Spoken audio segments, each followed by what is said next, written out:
that off.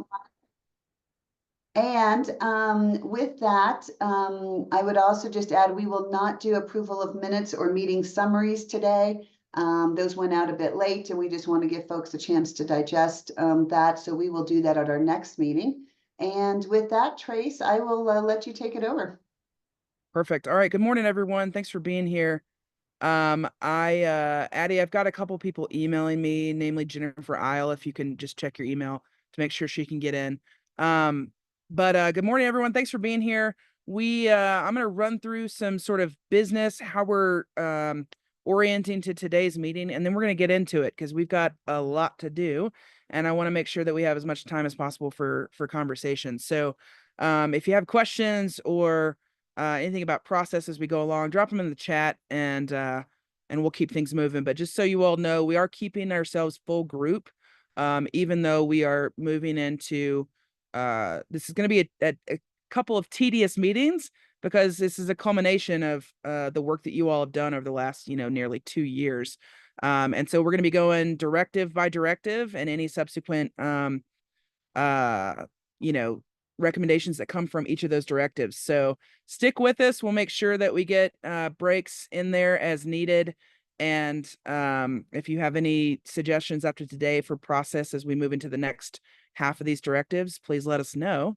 I am going to share my screen real quick, move us through a few slides, and then get going.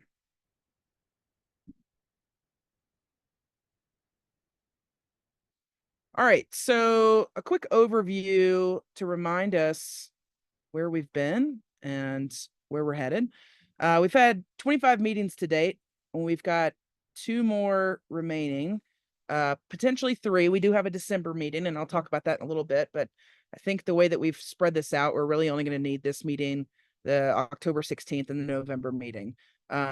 So we will keep that December date for now, but we'll let you know as soon as we know, so you can take that off your calendar. Over 20 feedback surveys distributed and incorporated into these recommendations that you're about to see. So lots and lots of feedback as a result of the recaps, the minutes, the feedback surveys. We've done our best to look where there is consensus across subcommittees, full group, and think we have some really exciting recommendations to work through today. And as a reminder of the CPOs and Brian specifically, his incredible work around this 50-state scan that you all had the opportunity to look through. And it's been really cool, Brian, to see other states be excited about, utilizing that same tool for similar work. So another way Colorado's kind of leading the way on this work. I want to go through a couple of key questions. We got to get at the right altitude today. So today is not the day where we say, oh, I have another idea. Today is the day where we look at all the ideas you've shared over the last 2 years and all the recommendations, and we get more clear as needed as it relates to the recommendations themselves. We are not recreating or creating new things today. We are refining the things we've already created. So the 3 questions that we're going to be, and I'm going to drop these in a chat in a bit, because as you go off to read these recommendations, we're going to do a chunk at a time. These are the 3 questions that we're asking you to look through as a lens into then coming back for conversation. So are the recommendations clear and actionable? We put what specific language could improve feasibility? And are there any gaps that need addressing as it relates to the directives? So on 3, the question is really around, the question says XYZ, and our directives, does it get at XYZ? So just making sure that we're actually answering what we've been asked to answer. As a reminder, the bulk of these recommendations came through our subcommittees. So we had 19 directives. The first 2 we started hammering out in those first few months, and we quickly realized we needed a plan to get through each of these because there was a lot. So we broke into 2 phases of subcommittees, and this is just more as a reminder to you all. So in the phase 1 subcommittees, we had the training subcommittee and the reporting processes subcommittee. And these were the subsequent directives that each of those groups came up with. As you'll remember, we had 2 to 3 meetings for each set of directives, and then we would come back to the full group, get additional input, and then go back into the subcommittees. So most of this language and these recommendations will not be new, but you will see some refinement that will be new. And then the second phase of subcommittees were the specialized occupation subcommittee and the data subcommittee. And again, these are the subsequent directives that were addressed by each of those subcommittees. A reminder of the remaining, and I'll drop these slides in if it's helpful for folks to go back. Remainder meetings. So today we're on the second, we're reviewing recommendations and providing feedback. We are reviewing all but 2 today. And if we don't get to all of them today, we will add those on to the meeting on the 16th. So we're going to see how far we can get today, and then we'll come back on the 16th and we'll keep cruising through those. And then we're going to do our voting via an online voting of all recommendations via survey, just easier to do it that way for everyone's participation. And we will share those results on the 6th. So we'll review final voting results, reflection, and next steps. We do want to just give mention. I haven't heard any noise around abstention, but if there is anyone on the subcommittee, or sorry, on this task force that is abstaining, either for an individual recommendation or as a whole, we are asking for you to provide a letter on letterhead. So if you represent an agency or an organization, from that organization, it can be from you, but just on the official letterhead. And if you were just representative of yourself, just your own letter with name and whatnot is fine. And just to let us know for any context, and we will just put that letter as it's written into the report so that there's context for any sort of lawmakers, whoever's reading the report, that if they're seeing abstentions from voting, that they have an understanding in your own words as to why. So those were due by October 23rd. So you'll have the opportunity to see the recommendations we're voting on the 2nd and the 16th. And then we're asking for you to submit those letters by the 23rd, should there be any abstentions. So with that, I'm going to stop sharing. And are there any questions as it relates to process, what I just laid out?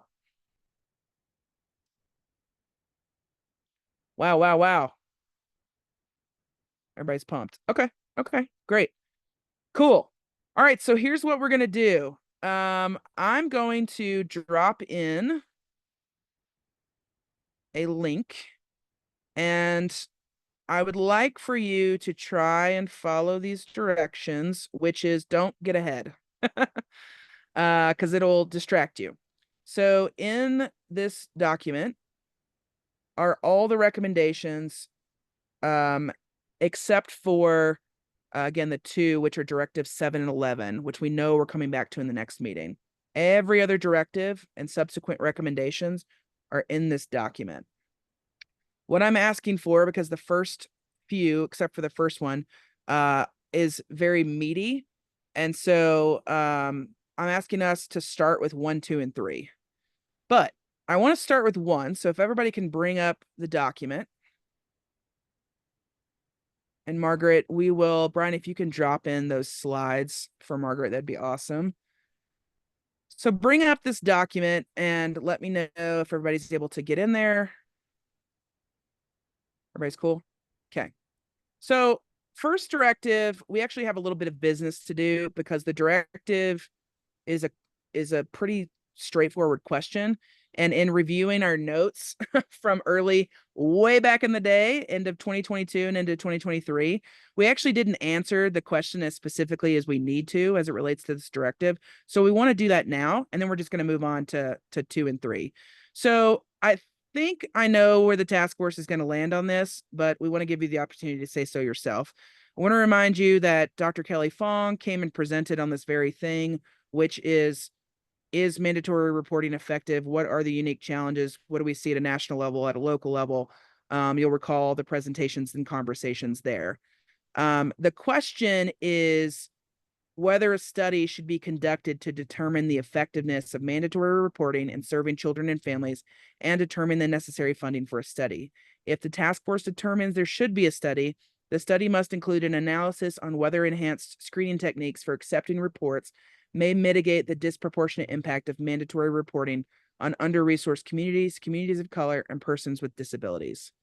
So when we went back and looked through the notes, not to editorialize too much for you all, but our understanding in general was that there is a lot of research out there, much of what you heard directly from Dr. Fong and much of what you all discussed through other resources, that there is lots of research and that you all feel comfortable in just saying, we know that mandatory reporting is not is we know how we feel about mandatory reporting, and that kind of led into all the other discussions here. So if I had to guess, my guess is that the task force would land on a no here as an additional study due to the resources and research that's already available to you all and to other groups across the country.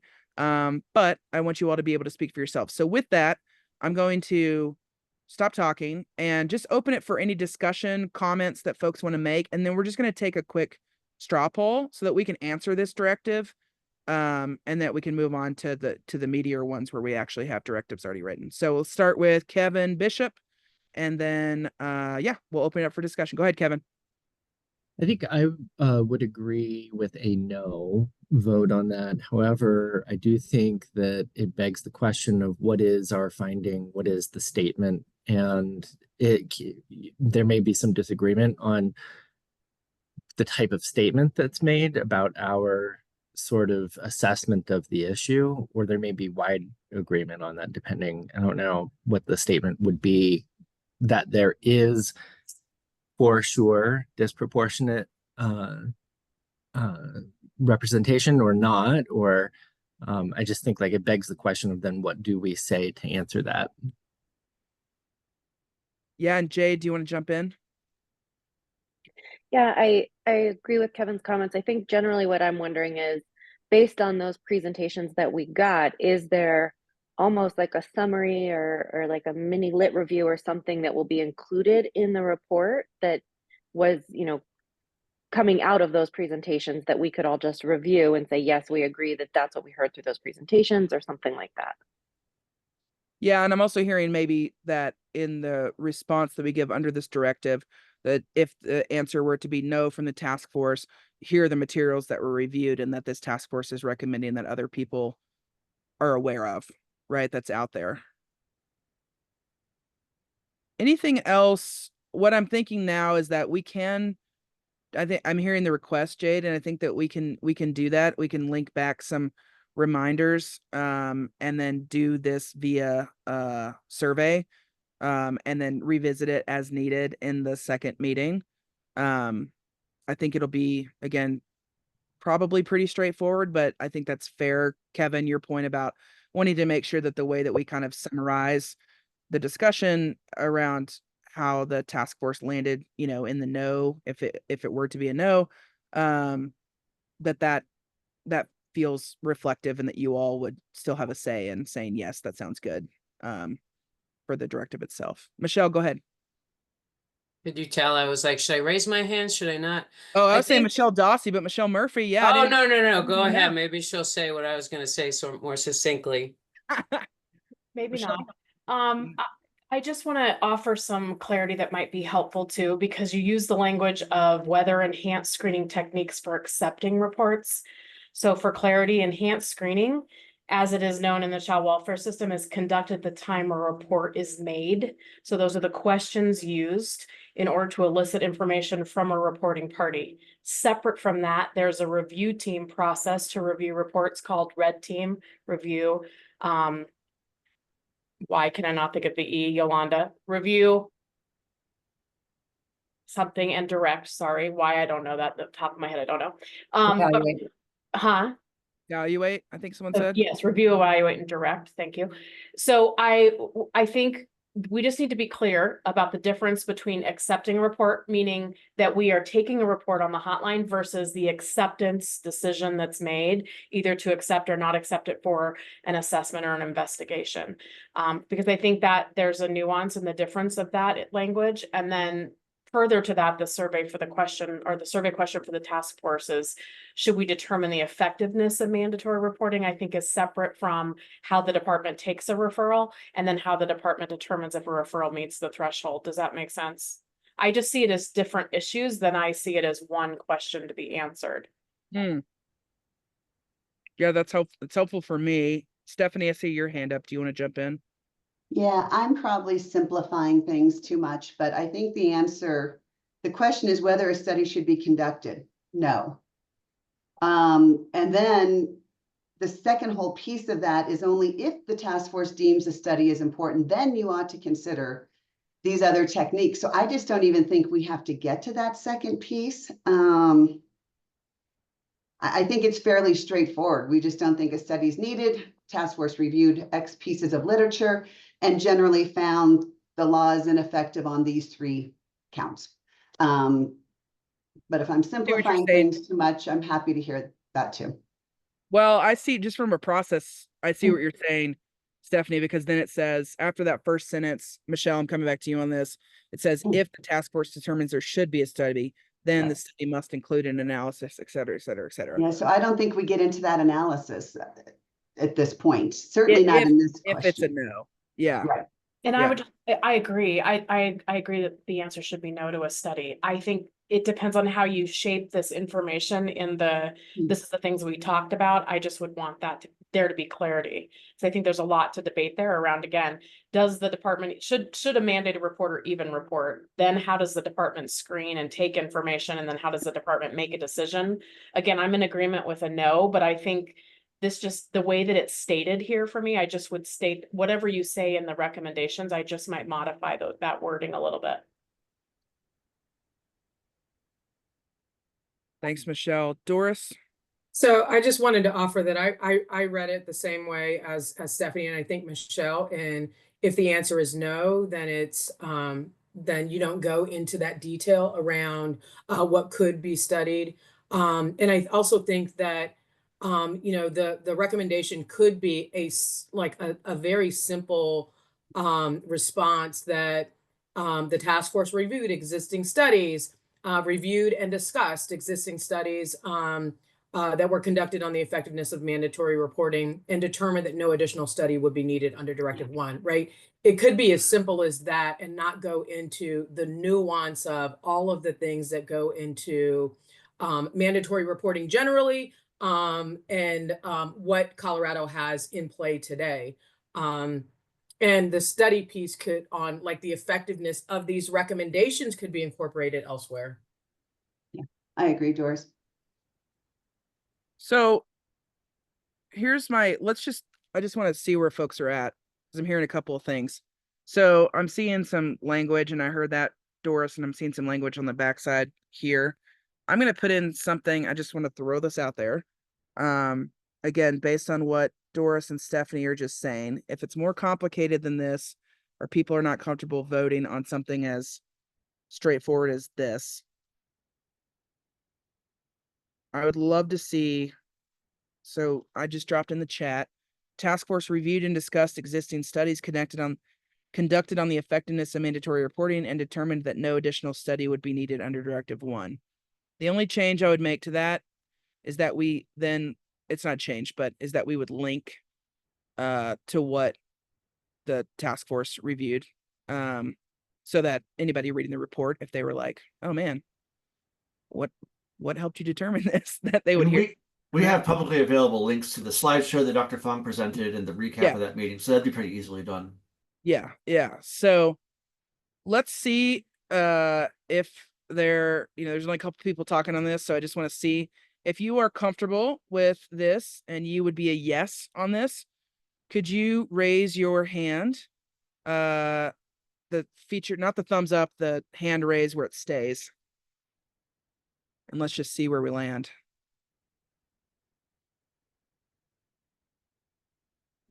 Does this mean, Trace, this is Dina, sorry. Does this mean that you're saying as a task force, they're not on I'm seeing. that question of whether Gina, you're quite muffled. I thought she was just talking. I didn't know if she was talking to us. Gina, are you talking to us? Yes, I am. Can you hear me better now? Yeah, but can you hold off just for is it a question about this vote? Yes. Okay, what's up? What I'm asking is does this mean then that the task force is saying this statement, but we're not saying yes or no, that we feel that mandatory reporting is effective? You're just voting on this statement as it relates to Directive 1. but in this statement, then, okay, but the directive is not asking us whether or not we agree with that. That's what you're saying. So we're just scrapping the whole question Yeah, we're saying that no additional, we're saying that this task in force the is beginning about recommending, whether or not, yeah, additional study is needed. So like, is this task force recommending that an additional But- study is needed and that resources be put to that? and because collectively we decided the answer is no, that we don't feel that it's effective. Correct. So if you're in agreement with this statement with the hand raised. Michelle noted in the Yeah, chat I've that she's so raising her rarely hand for a use the comment. hand raise feature. I forget where it is. Oh, Michelle, okay, we can work on that another time. All right. Seeing that we have majority here, then I think we are good to move forward. So y'all can go ahead and lower your hands. We will put the directive as, or the answer as written here, Brian, that I put in the chat. That's what folks were responding to. And then we will provide those additional links as needed. Okay. All right, y'all. Thanks for sticking in with that. We just wanted to make sure that, again, we get specific here. So now we get to the silent reading time, because we know that you all are just getting the opportunity to review these. So let's start with directives 2 and 3.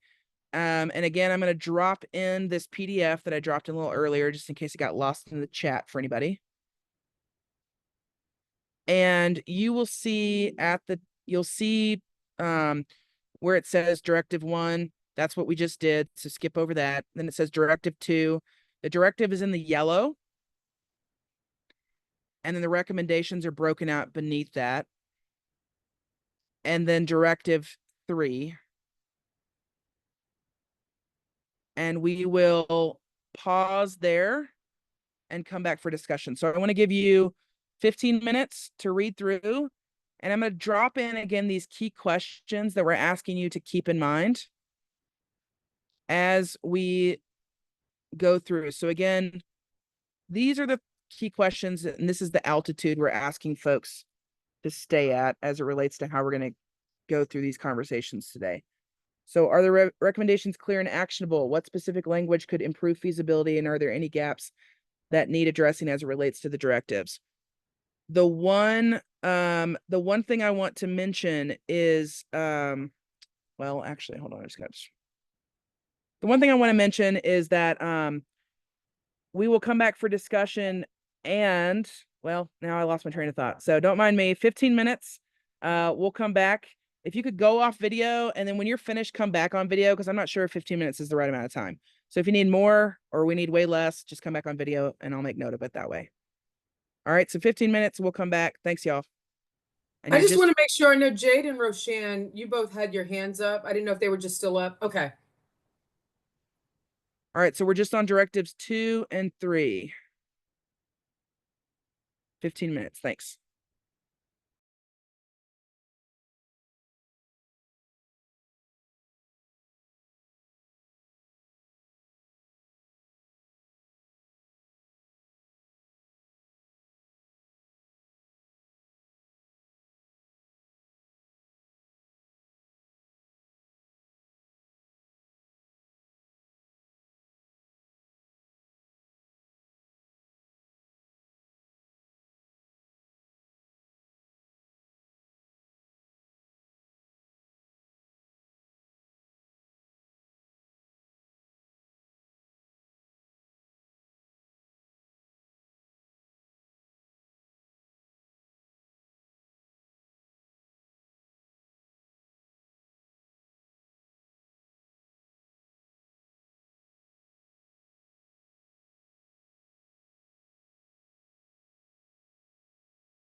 If there's anybody needing additional time, will you just drop that in the chat?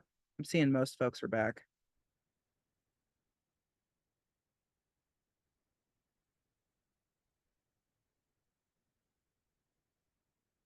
Okay, let's give it a couple more minutes. Jill, let me know when you're ready. Just drop a note.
All right, let's start with Directive 2.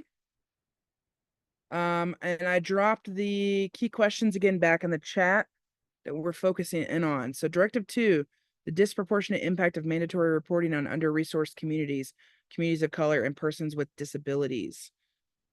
Are we looking, are the recommendations clear and actionable? What specific language could improve feasibility? And are there any gaps that need addressing as it relates to the directives? Let's start, if we can, with A. Is there any feedback here? Thoughts? Start with Ashley Chase. I really like how this is put. This is super minor, but when I was reading it and that language says amend the mandatory reporting statute to exclude reports by mandatory reporters, made it seem like they should make the report and somebody else is going to then like vet it out versus not make the report because it doesn't meet the criteria. So I know that's kind of minor, but just to be clear. And then I think the language is clear. So maybe it doesn't matter what the introductory language says, but I just kept getting hung up on that to exclude reports sentence for what it's worth. Appreciate that. Donna?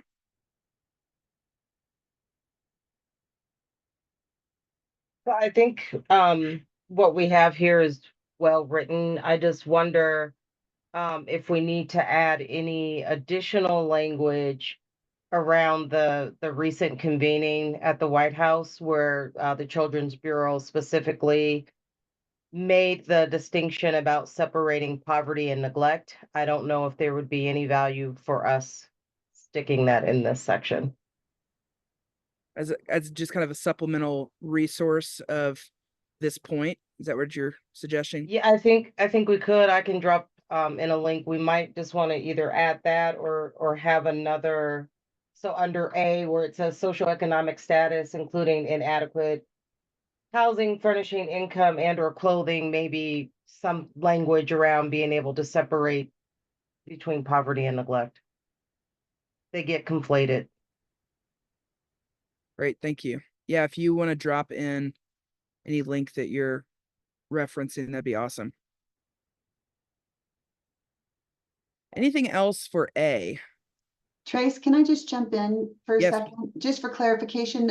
Miss Ashley, can you state what you said again, just so I'm really clear? Yes, in the sort of introductory remarks on A, it says that the General Assembly amend the mandatory reporting statute to exclude reports by mandatory reporters. That phrase, to exclude reports, to me made it seem like the mandatory reporter should make the report and then somebody else is taking them out versus the mandatory reporter knowing that's not something to report because it doesn't fit the parameters, if that makes sense.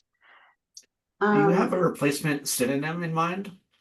Yeah, I was gonna say, Ashley, are you just really suggesting that we change the subject first, like focus on And maybe you can just send language, that might be the easier thing, but amending it to just say, essentially making the focus on mandatory reporters shall not make reports based solely on versus Yes. exclusion of reports. So make the actor of the sentence the mandated reporter, not the exactly. action to exclude. Yep. Okay. Brian, does that make sense, friend? Where are you? Yeah, I was just jotting down notes. Mandatory reporters shall not make reports centered solely on characteristics, etc. Fine. Thank you, Ashley. Appreciate it. And Professor Villafuerte, that was impressive. What? Do we do subject first? I was like, wow, I feel like I'm back. Good, it was You're the good. direct object, friend, of every I know. sentence. I I'm learned impressed. this in my Catholic school drilling for 12 years, friends. I'm just saying. We outlined sentences. Oh, it's so funny. I love Back it. in the Roseanne has day. In the 1900s, we outlined sentences, all right? Maybe it was the 1800s I was there. I don't know. I'm older.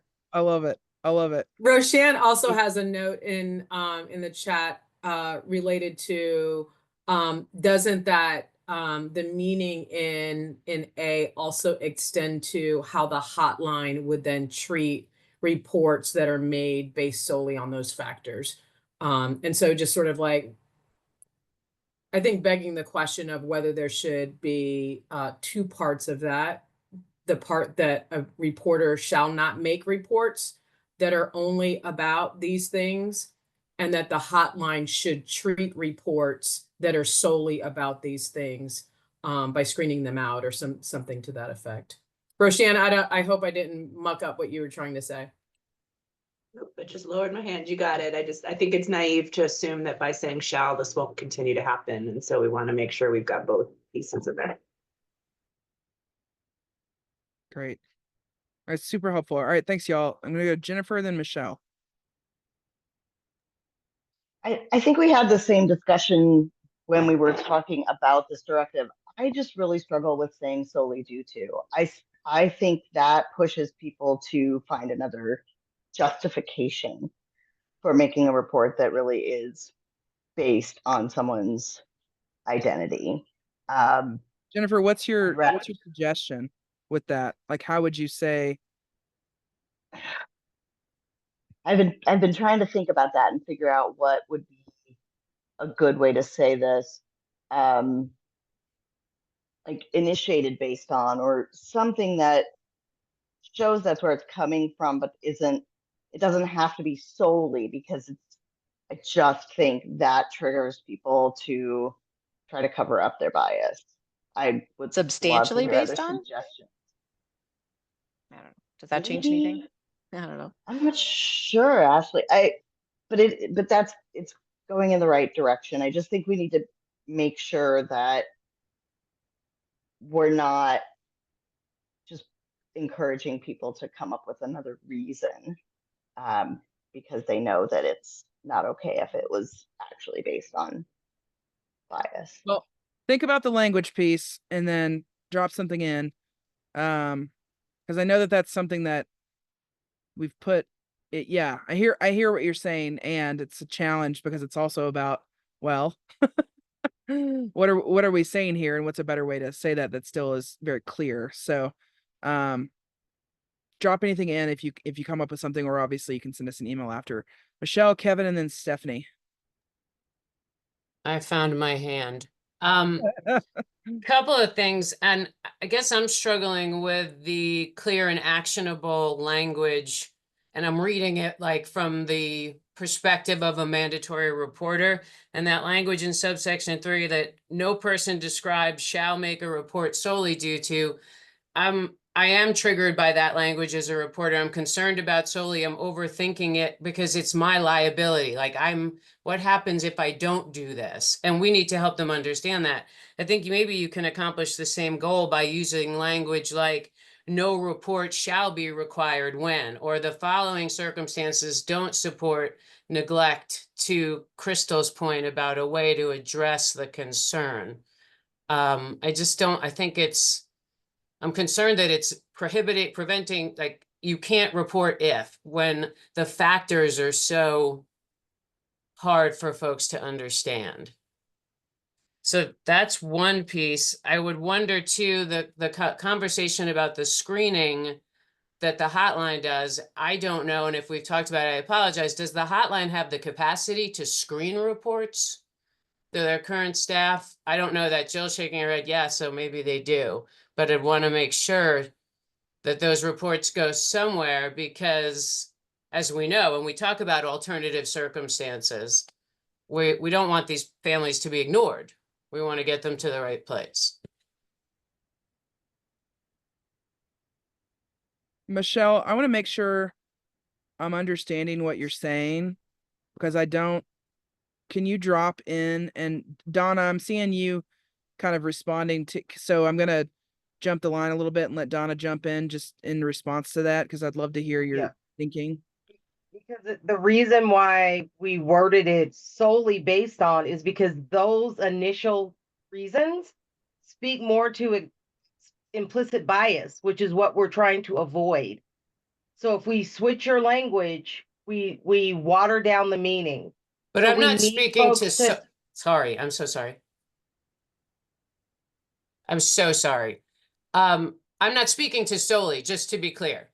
I don't understand the issue enough to comment But on if that. I'm someone's talking about, initial reason, if their first inclination on making a report is based on race, ethnicity, socioeconomic class, that therein lies the problem. That's what we're trying to avoid. If we switch the way it is worded, my fear is that it waters it down, gives people the pass to still do and make decisions based on bias. That's what we're trying to avoid. That's why we have disproportionate outcomes in the first place, because people do that. Michelle, if you can pause just for a second. Donna, I'm curious if I could just ask you more explicitly then on the language here. It sounds like, I just want to make sure I'm not assuming. It sounds like you like the language as the way it's written, and you don't see that as a problem because of what you just explained. Is that? That's right. Okay. I just want to clarify, Donna, that I'm not taking an issue at all with use of the word solely. I would rewrite it to say, no report shall be required due solely to is fine with me. I mean, who cares? I understand what you're saying there. It's just the tagging the individual, like prohibiting them, shall not. It's like, it creates this individual potentially action, like now we can go after them. I know there are protections later in the statute that say, I think it's in this statute, if not, we'd want to be clear that no mandatory reporter shall be liable for blah, blah, blah, some sort of protections. But I just want to flip it to say this is an abuse.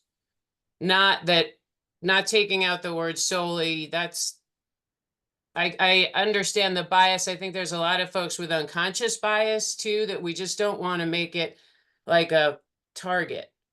I don't know if that makes sense as implicit to you. bias, but so where are the protections for the people that are being over surveillance and reported for things outside of their control? So we're trying to protect the I don't mandatory know. reporter, but we're not trying to protect the people that are getting reported that shouldn't be reported in the first place.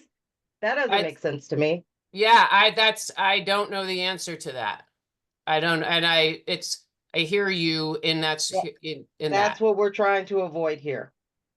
So Michelle, I want to make sure I'm not getting lost on, I appreciate the dialogue on this. If you have suggested language, I know you're throwing some things out there, take a minute and just write down what an example of what you're saying and how you would keep the solely piece and what you're mentioning so that we can read something. And I think that might. I'll do that and then drop it in the chat. Okay. And then I'm going to move. Try anyway. And yeah, and Don, I appreciate you jumping in there. Yeah. Kevin, gonna go to you and then Stephanie. I just want to apologize if we've had this conversation earlier and came to some conclusions about it, but it just seems like such an obvious omission to leave out sexuality around this topic of race, class, gender. And I'm wondering, I see disability kind of listed later, but I don't see sexuality addressed anywhere in there. And I don't know if I And then- think part of the reason why it's not, Kevin, is because we're talking about racial disproportionality and disparities in the child welfare system. That was our initial charge. That's why we got here. That's it. That is the longstanding issue that has existed in child welfare, racial disproportionality and disparities. Not to say other classes shouldn't be, protected, but this is the initial issue. And when we start to put everything else in there, we start to lose focus over the systemic oppression that has existed for Black and Brown families for years. And we try to soften it and get away from it. But this was our initial charge, you all. This is it. As uncomfortable as that may be for some people, it wasn't about all these other identities. It was about this particular one. And I would really urge us as a committee not to lose focus of that. And With Kevin, can I Um, just jump in real quick? Brian, if you could drop in the language that is as specific as possible as it relates to this directive so that we see those Yep. spelled, again, going back to like, are we answering the directive as exactly as it's written? Kevin, I hear you, and Donna, I hear you too, and I want to make sure let's keep it as clean as we can as it's related to the directive, and if it's not in the directive, then so Brian, if you could Grace? throw that in He the dropped it in. Well, Yes, it is at the top of the document. It is exactly as stated in the document that the task force Yeah. is reviewing in that yellow section. No, I know. I wrote, yeah, I just wanted to make sure that there's Yep. not any technical language that we're missing because I had just copied and pasted that in. So I'm just integrity checking myself. Yeah, and So the I dropped language it. here is, I got it. The language here is under-resourced communities, communities of color, and persons with disabilities are disproportionately impacted. This isn't text directly tied to Directive 2. I was just going back to Donna's point about the more narrow scope of the direction of the bill. The bill repeatedly names out those three communities, so that's why we continue to return to them. The Right. under-resourced communities, families of color, and people with disabilities. The language of Directive 2 is, it's exactly what's in the PDF y'all are looking at. And this set of recommendations was unique in the task force's approach that our recommendations weren't directly responding to the directive as written. This one is a little bit squeezed in just because we had shown a passion to address this topic. But this will be less tied to the language of the directives in the bill as the others. The others are much more mirror the language than we do here. Got it. Thanks, Brian.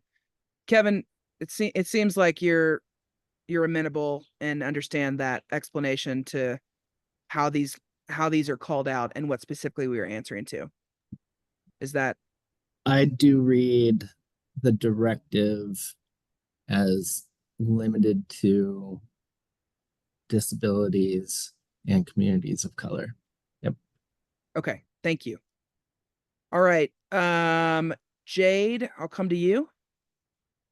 Yeah, I was just gonna say I had a similar reaction to Kevin. And I don't know if that's because we're naming gender and not sexual orientation. And often those two, when they're make sense side by side, because then we're really talking about how the LGBTQ community has also been oppressed in many ways. And so I think a lot of what I've been trying to figure out is similar to Kevin's question is if we name gender and not sexual orientation, are we actually creating a gap in statute around folks' sexual orientation? And so I think that it really warrants being thoughtful around what we're including and not including. And if we're saying that our scope is really solely racial bias and discrimination, then let's talk about that and not inadvertently not address something or create a hole that is unintended. I do want to then let's bring it to if anybody wants to respond to the gender being inclusive and where that fits in as it relates to the case that was just made about what we are specifically called out of disproportionate impacts.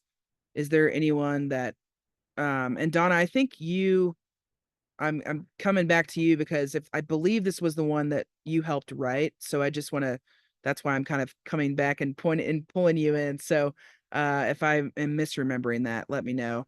But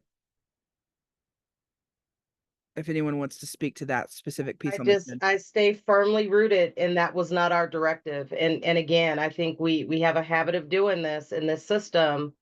We try to pull in other things to soften it or to be inclusive in the wrong way. The issue at hand is clear. It's very clear in that yellow box. So this conversation to me just feels as a distraction. So Donna, are you suggesting that the language of gender in there not be excluded? I think Jade was just saying that because gender is included in this language, are you saying that gender should be taken out as well? I guess I think we let we let the data, and I said this when we talked, we let the data be the lead, right? And if that's the direction that the data is going, then yes. But what I'm saying is historically, it has been racial disproportionality and disparities. And again, we start doing this marginalizational, like this marginalization soup. And what about this? And what about that? And what about this? And what about that? What about what the data has showed us for years? What about communities that have been over surveillanced and over reported for years? Per the data, like this isn't my agenda. This is what the data has shown us for years. So I just would like for us to stop having this circular conversation.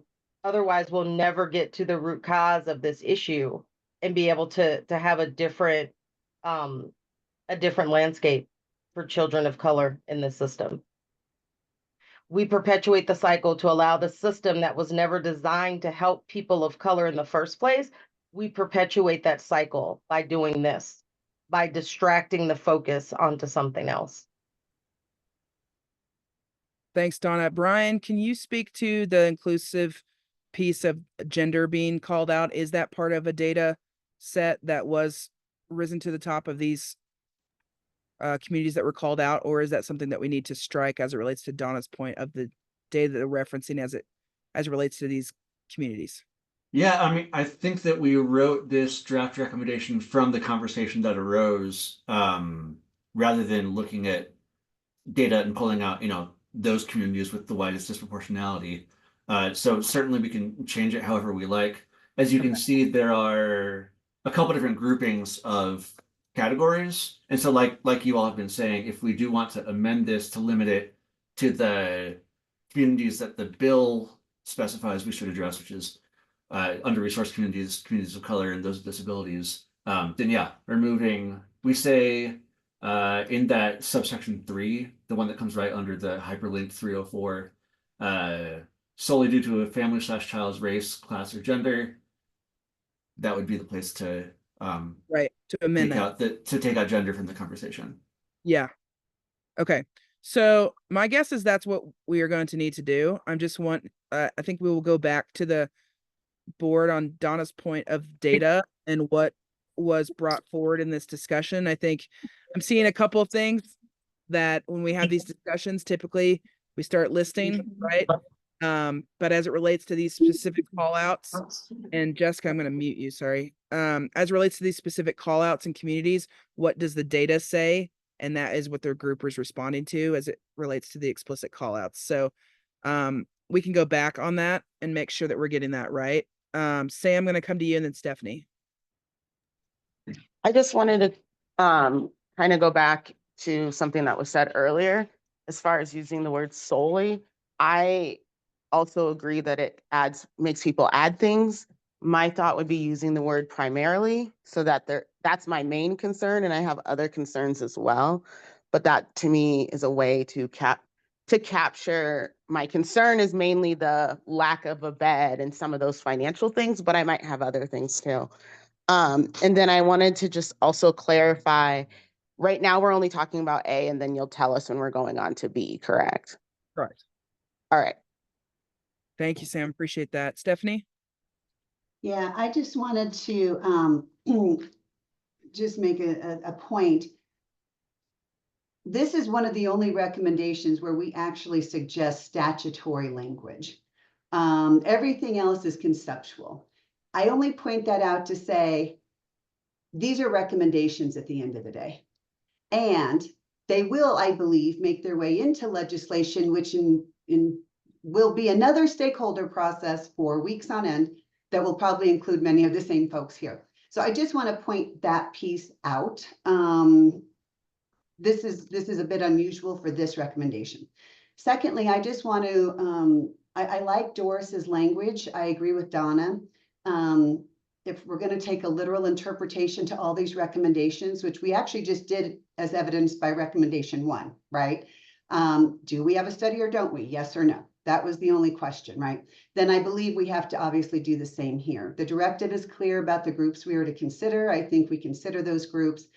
We may or may not like how the law was written. We may or may not have wanted it to be more inclusive or not of other different groups.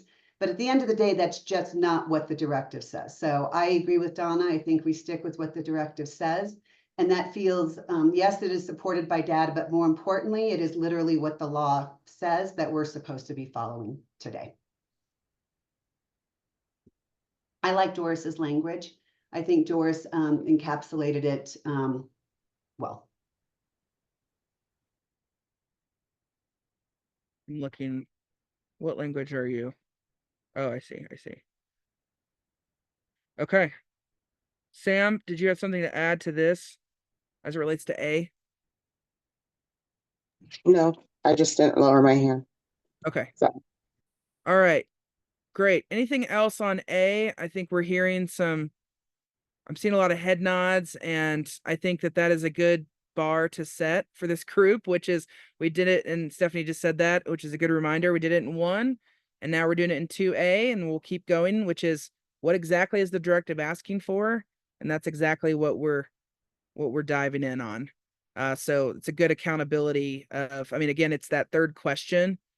It's holding us to our third key question is, are there any gaps that need addressing as it relates to the directive? So that goes either way, right? A gap, or are there additions we need to take out because it's not actually what the directive was asking for. Okay, let's move on to, so we will amend that language just to circle up there, and then you will see that. Appreciate y'all sticking in here. All right, let's move on to B. And again, we're in Directive 2, Recommendation B. And Nate, I saw you in the chat say that you had something around B, so I'm going to go ahead and call you in if you want to start us off. Yeah, sorry, I'm on one screen, so I'm trying to navigate both pages. Let me go back to it. Yeah. So, and maybe there's conversation about this already that I wasn't a part of, and there's a reason it's not in here. But I do feel like that it's like a super powerful step in all the language that's already here. But I feel like substance abuse in and of itself, it could be in there somewhere. And I don't know what everybody else's thoughts are around that. I think, can you say more, Nate, around where, as it relates to the directive, where you see that fitting in here? I just want to make sure I'm understanding. Well, I mean, we had poverty. Like, I feel like addressing and separating the poverty piece, which we've been talking about, and separating poverty from abuse and neglect, and then also, I mean, in mental health or disability statuses of youth or their parents. I think it's also one of the big components. But I also think that's like, when I think of the top 3 things that are public health issues that are being addressed and quantified as child abuse and neglect. I think substance abuse and people on substances can develop habits and behaviors that of itself can constitute child abuse and neglect. But I don't think substance abuse in and of itself constitutes child abuse and neglect. And that's just my thought around that. I don't know if I answered your question a little bit more, but no, that's super helpful. That's what I didn't want to assume that that's what you were saying, but I hear what you're saying now. Thank you, Nate. Michelle and then Adriana. Overall, I'm in agreement with how this is written. I imagine that reporting parties are going to struggle with the definition of unaccompanied status of youth and or parent or guardian. I understand the intention was to not target those who are homeless and maybe an adolescent who is living fine on their own. But I think that there are a handful of kids who are runaways and or who have been left behind, abandoned by a parent maybe who's left the state, who don't have the means to care for themselves, or are struggling with homelessness. So I would want maybe us just to think about the definition of unaccompanied. There's not an age associated to that. So what is the difference between unaccompanied versus abandoned versus runaway would be just a thought I have. So specificity on that language, making sure that we're clear on who we're talking about. Is that? Yeah. Okay. Thanks, Michelle. Adriana, and then Jill. I echo Michelle's comments. I was a little concerned because I think we all have a general understanding of what that means, but it's not quite clear and defined. My second point, though, this is a little nitpicky. If we could label it, so otherwhere in the statute in Title 19, the legal term of art is a parent, guardian, or legal custodian. If we could add the legal custodian to when we are making those definitions, I think that would be more in line with the statute. So some attorney doesn't come back later and go, oh, why is this different than the other language we see in Title 19? What does that mean? That would just, again, that's kind of nitpicking, but that would be my only 2 cents to kind of keep it uniformed in the Children's Code, Title 19. Great, thank you. Jill, and then Sam.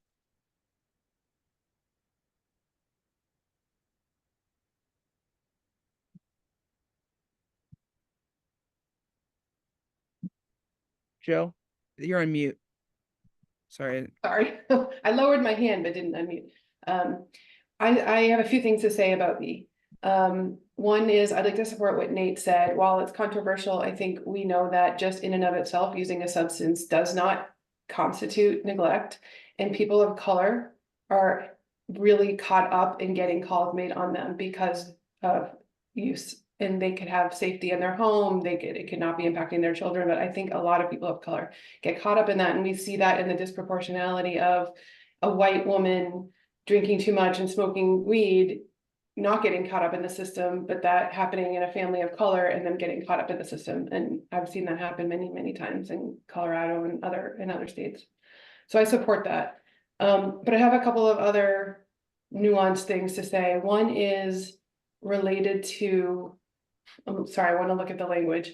The unavailability of reasonable services and no services for relief have been offered. I don't love the language. It's probably in the statute somewhere, no services for relief. That doesn't really resonate for me.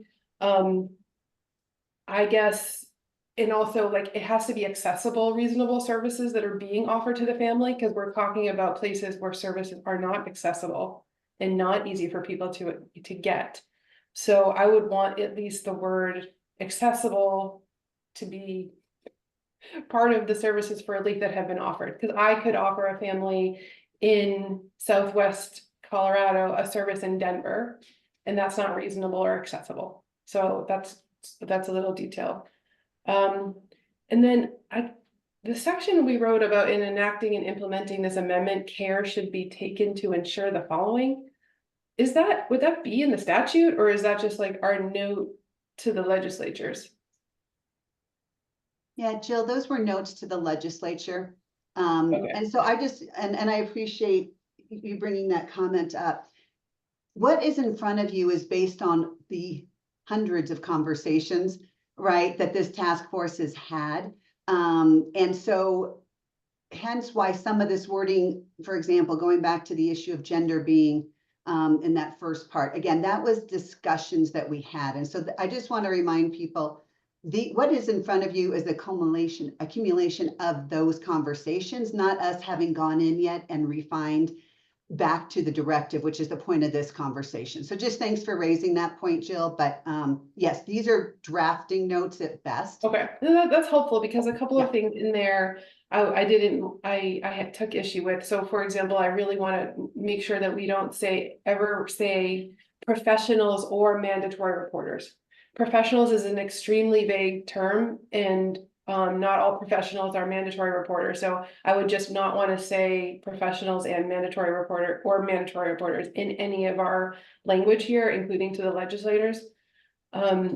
And then there was something about the department is encouraged to both ensure the availability of services and improve referral and access services. If it's just notes, I'm not gonna wordsmith it, but I feel like it's the job of the Department of Human Services to actually provide these services in an equitable way and not to like strive to do it or try really hard. So I would just want it to be like, this is the job of our state to provide equitable services for all families and should be constantly focused on trying to make sure that we're reaching people and getting them the services that they need, not encouraging them to do that. So but that's, I'll stop with my comments since that language might change and it's not going to be in the statute. Thanks, Jill. And thanks, Stephanie, I think it's a good reminder, yeah, the altitude that we are working for these recommendations. So I hear you, and also, and we will work to refine some of this, but also just, yeah, I want to remind us that what altitude we're working at. I'd asked Michelle to take a stab at the unaccompanied piece for specificity, just so that we don't go back and then have to keep coming back and forth. If you have a response to that, can you just drop it in the chat? Because we have a lot to get through. And so I don't want to, if this is something we can keep hammering out language wise, unless you want to like kind of wax on it a little bit. Ashley, I'm seeing your hand up. Yeah, I'm sorry. I just have to say something, and it's not Yeah. going to go in the chat. I am really concerned about this unaccompanied minor being in the change of definition because we have worked over 3 or 4 years with the Rocky Mountain Immigrant Advocacy Network to ensure that those youth can be in a DNN because it is required to get their predicate findings for special immigrant juvenile status.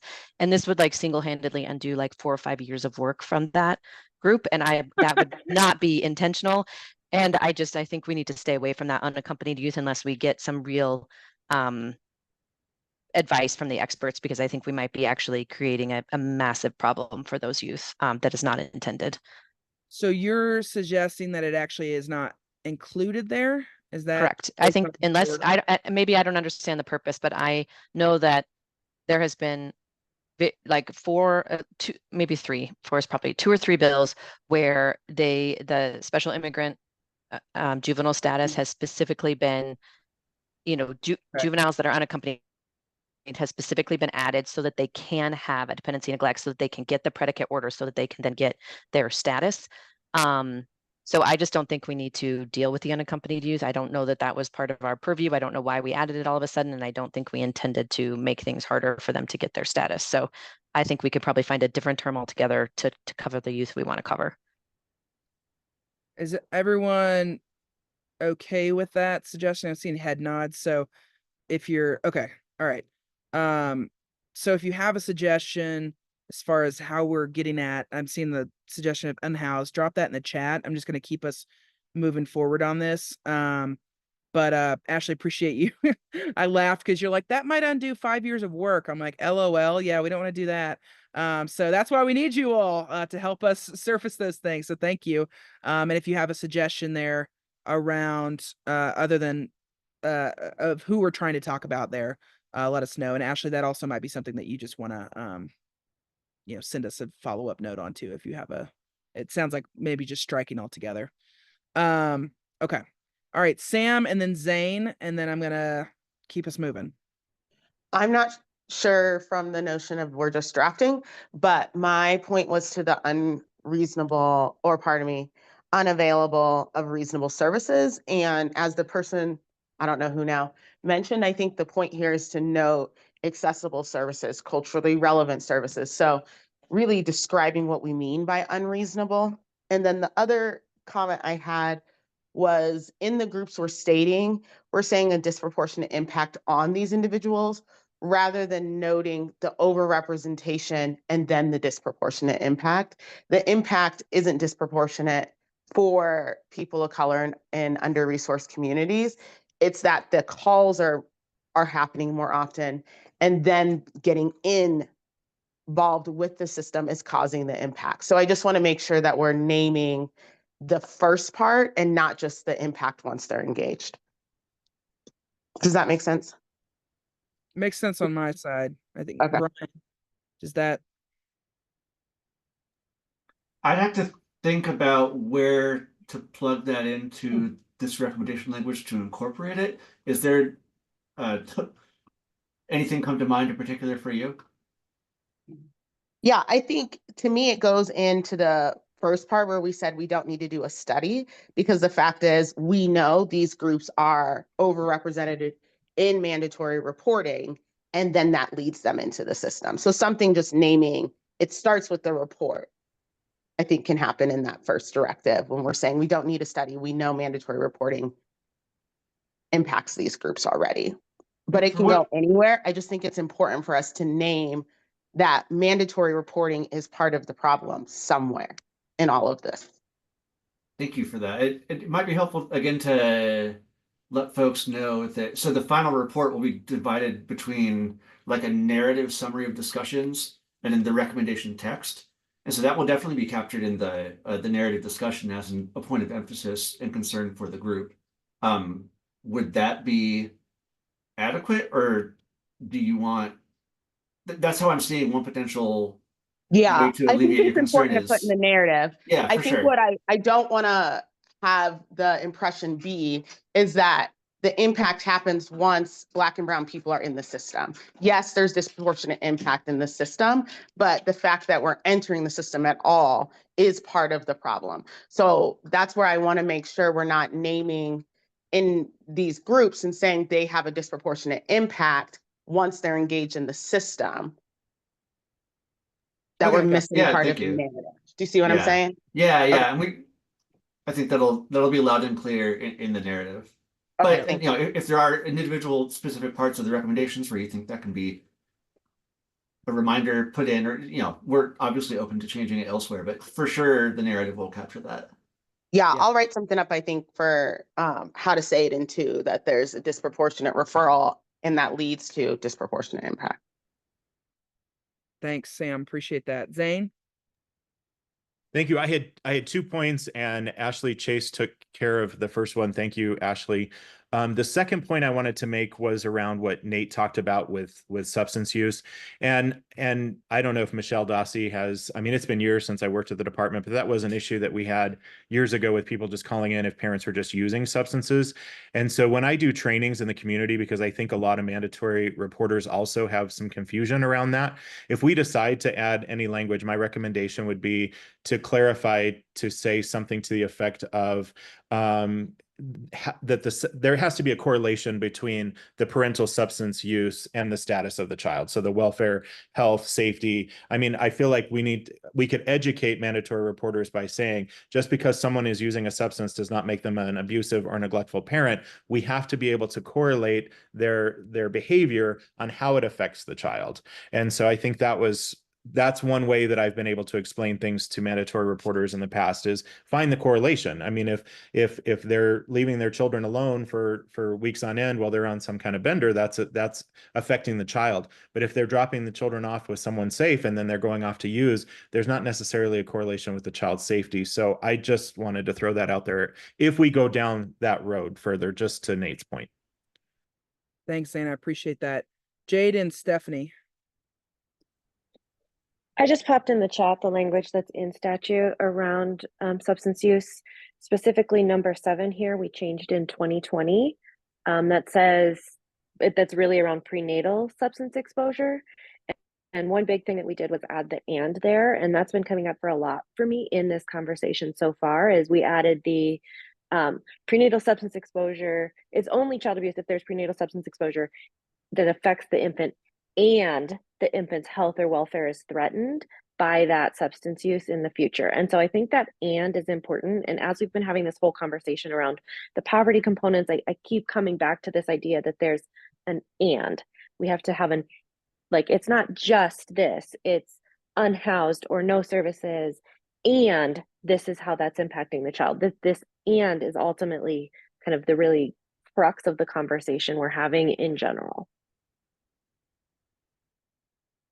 Thanks, Jade. Stephanie.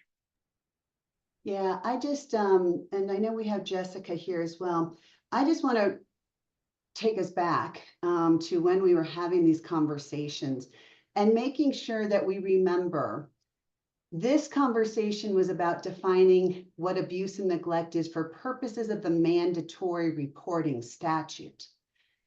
we did not go into the definition of child abuse and neglect that is contained in the children's code. And we did that very deliberately because the directives didn't tell us to go into the children's code and change that definition. Now, I'm aware that there are many people who want to change that definition in the children's code, and they are out there and they are working hard. I think Jill, some folks from your organization have talked about these issues. Jade, your organization has certainly been engaged in the way that you just have shown us, which thank you. I was about to pull that up. I just, again, want to recenter us back on what is the directive here today. And I want to go back to this conversation we had with Donna. It says, what is the disproportionate impact, right? Your recommendations with these 3 groups that are listed. Substance abuse is not listed in this category. And again, that would be better in the children's code that people rely upon for finding whether abuse or neglect has occurred for a variety of reasons. The mandatory reporting statute is different. And we made that very clear distinction because we went down this path many, many months ago. And we had to recenter ourselves around that. So I just want to bring us back to, I appreciate we can't fix all the things, right? And that there are other tentacles that will flow from the work of this task force into the children's code. But I think we just have to recenter on that. And Jessica, I'd love your input because you were a part of that legal analysis. And if I've missed something, please help me fill in. Yeah, Jessica, go ahead, jump in. Yeah, thank you. Yeah, I agree with that. And I think it's a totally valid point, right? The connection between poverty and substance abuse and the recognition of kind of the goals here. But I have to agree with Stephanie, right? We didn't really discuss that as part of this task force when we were doing a lot of presentations on connections and for what it's worth, of course, you know, I obviously represent prosecutors, you know, concerns about, you know, the presence of drugs in homes. It is a natural concern that, at least from my perspective, even though I recognize that there is then a far cry between the presence of drugs versus is it putting, you know, a child's health at risk, and that there's a difference there. But I feel like this is kind of out of left field, and that it's not really in the purview and in line with the legislative directives as were set forth. And to have a discussion like this, I would think it would be fair to have a lot of other kind of stakeholders and you know, that are not really, that weren't put in this group for the reason that we weren't discussing substance abuse. So I just don't want to say, oh, you know, we have the voices that would be appropriate. You know, I think of a lot of Blue Rising, and I think a lot of child maltreatment and welfare and drug and substance abuse folks who would have more expert information on that, and agree that I think it could come from this, but that I would be concerned about including it just kind of offhand towards the end of our work here. Thanks, Jessica and Stephanie. Jill, and then I'm going to keep us moving.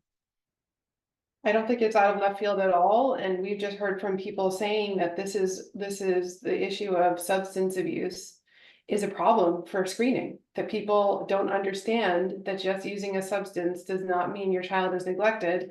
And this is our only opportunity to stop people from making the calls. Like, once those families are in the system, bad stuff happens. Like, it's very, this is our opportunity to stop those families from coming in unless they really need to be investigated.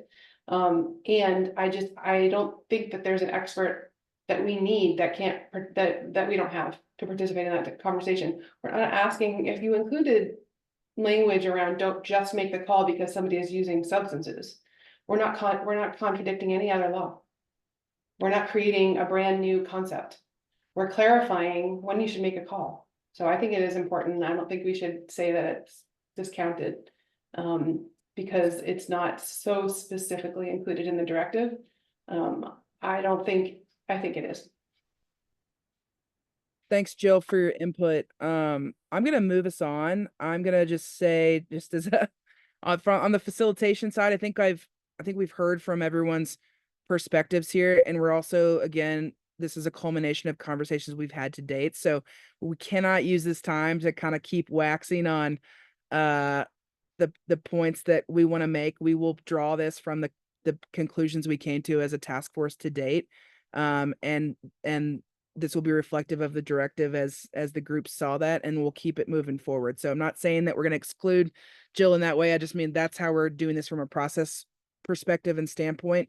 And I'm gonna keep us moving here. So I really appreciate everyone's feedback on this. I just want to make sure we're not getting in a back and forth at this point. So thank you all for that. Is there any other, as it relates to the 3 key questions to this specific directive, anything else anybody wants to say before I move us on to 3, and then we're going to take a short break? Okay. I appreciate y'all. And thank you for sticking in here. So directive 3, we put some language here to clarify, because I know that some people might read this recommendation and be like, well, that's it. That's all we're saying. Training is within a variety of directives. So keep that in mind, because this is not the only piece about training. The training about, addressing the requirements of the law, as well as administration, curriculum creation consideration, the who, all those sorts of things, licensure, certification, those are all in other directives. We wanted to go directive by directive just so that we are clear that we're answering what we're being asked. So in this specific directive around standardized training that addresses implicit bias, the recommendation as written is standardized training for mandatory reporters should educate participants about implicit bias and the disproportionate impacts of mandatory reporting on communities of color, under-resourced communities, and persons with disabilities. Is there any feedback here? Again, keeping in mind that many more pieces are explained elsewhere in those directives. Any other points of clarification you want to make as it relates to those key questions?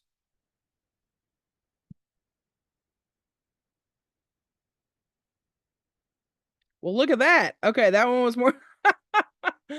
All right, cool. So, I'm gonna make a recommendation that we just take a short break and then we take another short break in a bit. So let's just take a quick 5-minute break, if y'all are cool with that. We'll come back at the 35 and we'll keep going with 4, 5, 6. And Doris, I'll hand it over to you for that. And then we'll keep knocking things out this way. All right? Sounds good. Okay, we'll come back at the 35. Thanks, y'all.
And we're back.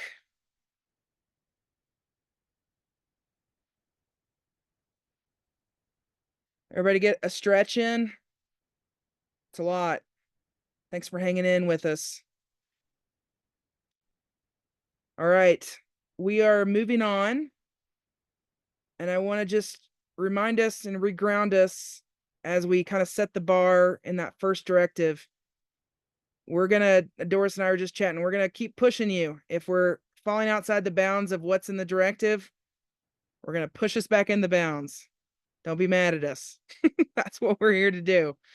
All right, directive 4, 5, and 6. Doris, you want to give 15 minutes, it sounded like, is that right? Yes, yeah, we'll come back in 15 minutes. Want to make sure the folks who might just need a little bit more time processing, reflecting, and digesting.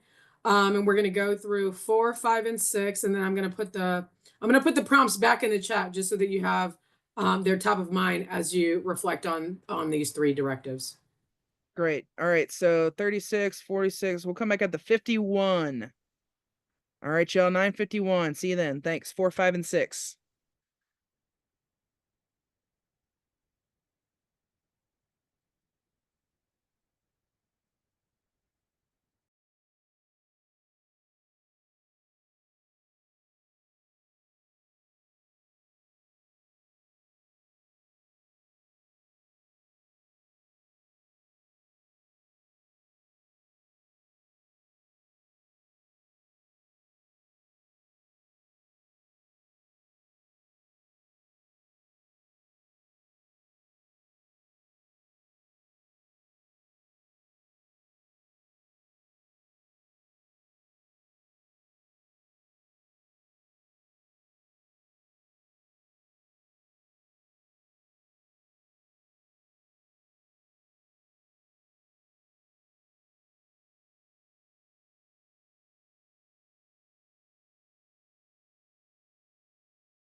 Giving folks a quick time check. You have about 5 more minutes, but I see some of you coming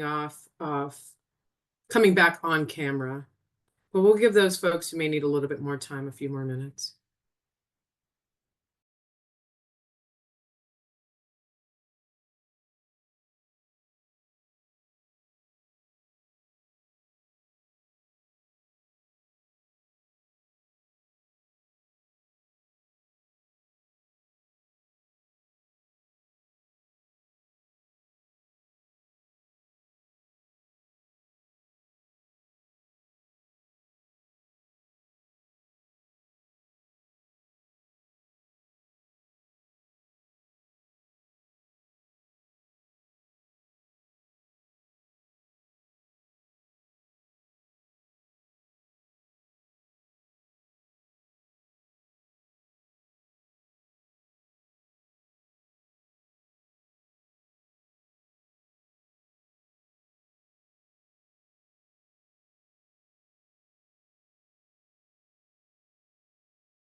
All right, we have about 1 more minute.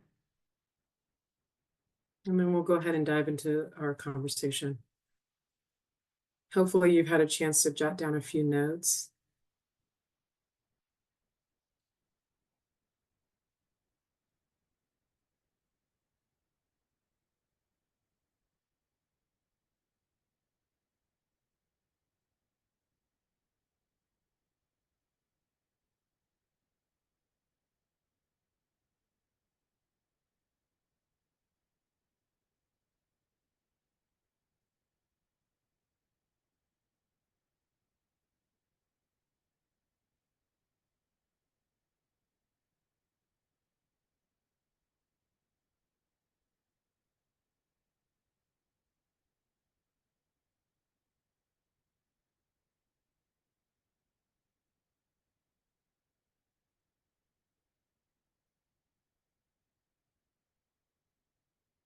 All right, welcome back, everyone.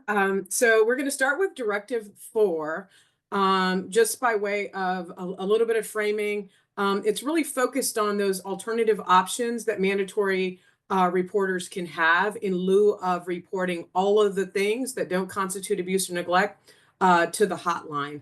And so this recommendation includes decision support tools, as you just read, consultations, and warm lines. We're going to start with decision support tools and would invite any of you to provide any thoughts, reflections, feedback that you have, or refinements. Remember, we're staying at that altitude of trying to refine the recommendations more than overhaul them. So any one who want to kick us off?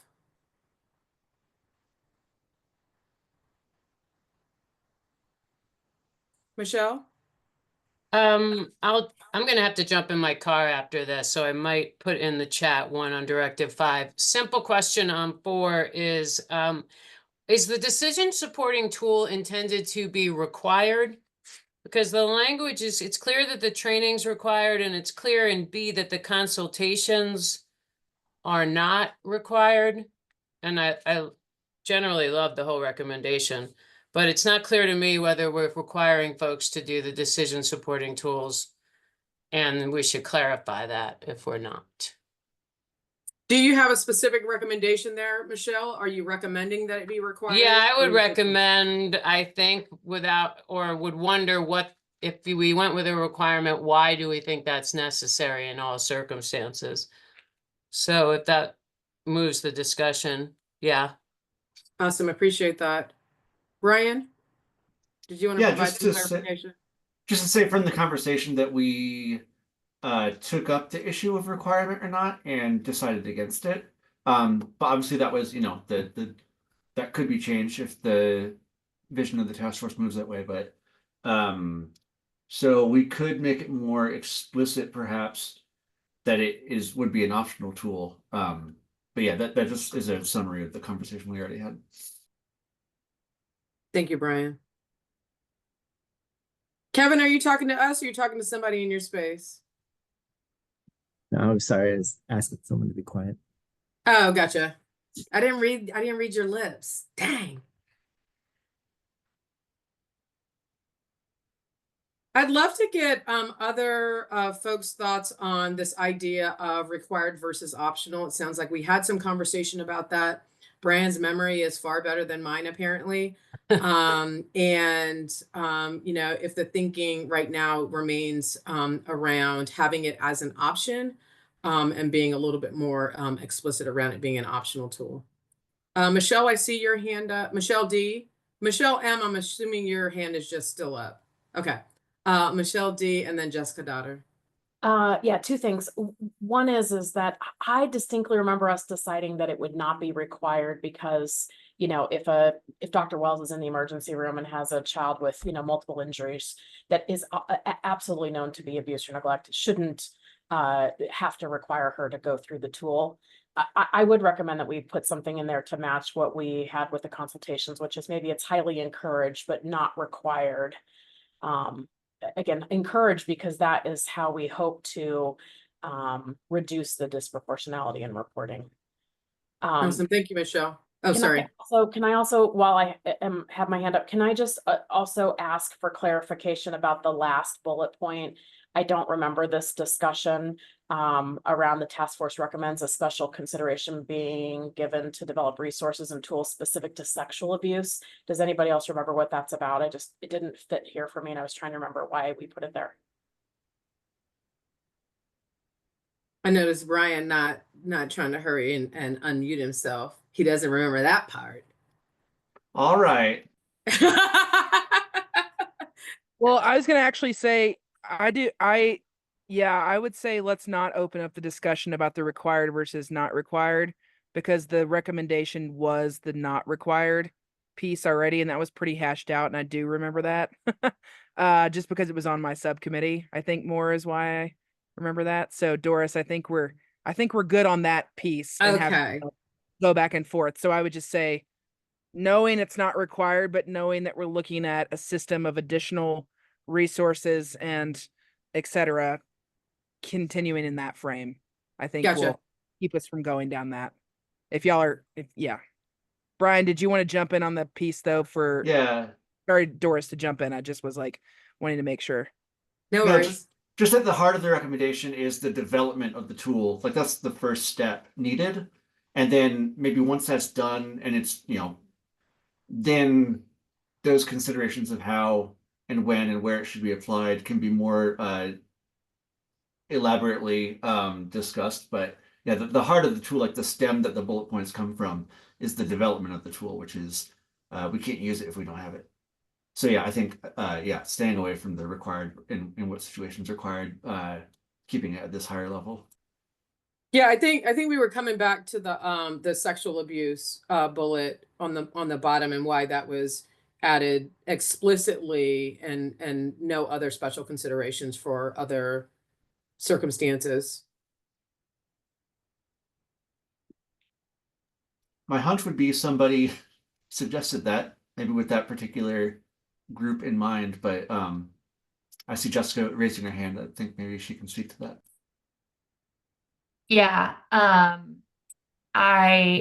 if I recall in our subcommittee, we were talking about, or maybe when we were playing around with that, that other tool that we got to kind of go in and practice with, that seemed to be one of the biggest questions usually for mandatory reporters, is whether I have, enough, or whether this is, I think we had discussion over what's, I think Jade just put it in the chat, like what's healthy sexual development versus not. The tool that we used had a great, what is normal versus not or something. And they had a link to a whole list of kind of a resource guide of what's normal, healthy sexual development behaviors for different age ranges versus what,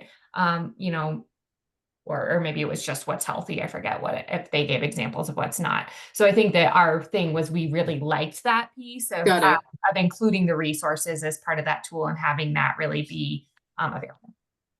Awesome, thank you. Gina? Yeah, and some equipment is going over here at this coffee shop, so sorry about the noise. I just wanted to lift up the comment of the proposed language I dropped in the chat around what we mean by special considerations, just wanting to lock in that it's coming from the experts and the folks who would know best around what considerations we're talking about. So that way we're just kind of like not, we're not opening up, missing any pieces around that, and it should come from this group of folks. Thank you. Thanks. Any other thoughts around refinements?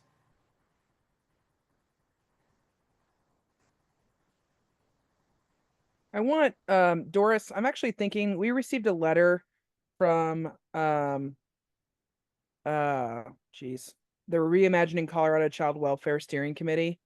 That's in the vein of these, and I should have just shared it before we read this directive. But I want to just make sure we're going to send it out as materials, but I think it's just a 2-minute read. Do you mind if I just share that now for people to keep that in mind as we're talking through these options? Because it relates to this specific directive. Are you okay with that now, or do you have a better suggestion?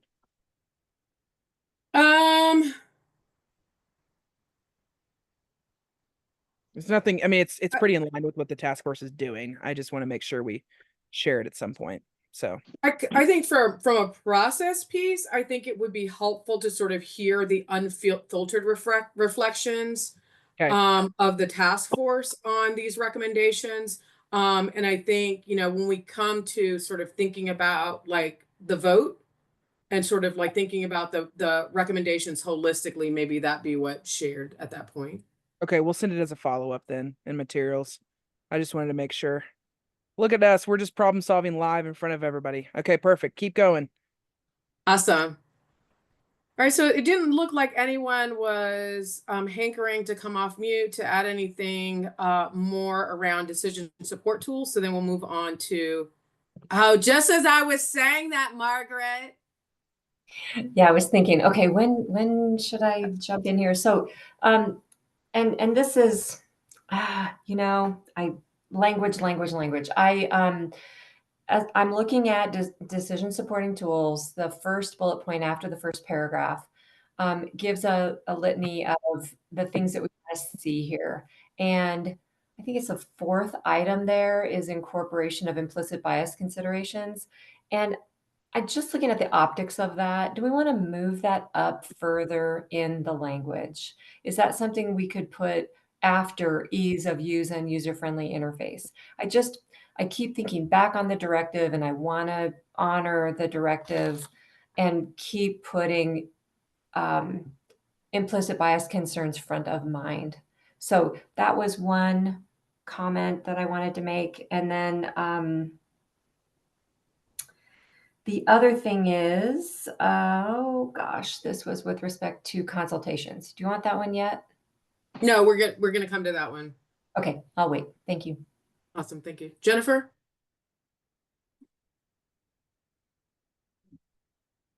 Okay, so I don't want to get too in the weeds, but I felt like the first two bullets here are just awkwardly worded and there's some confusing language and I just think the whole thing needs to be read and cleared up a little bit.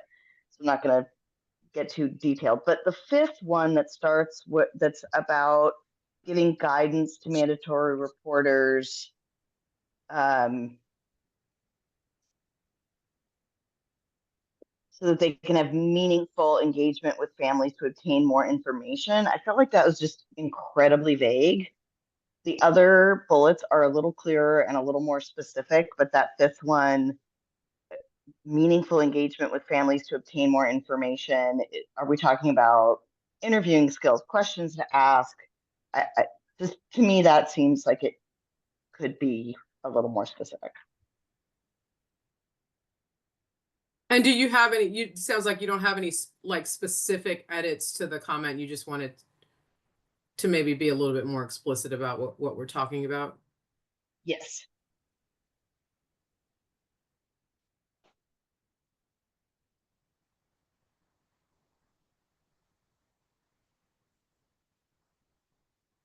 Any thoughts? And then I also just want to note that I see some of the comments in the chat. I'll bring them in when we're talking about that particular intervention.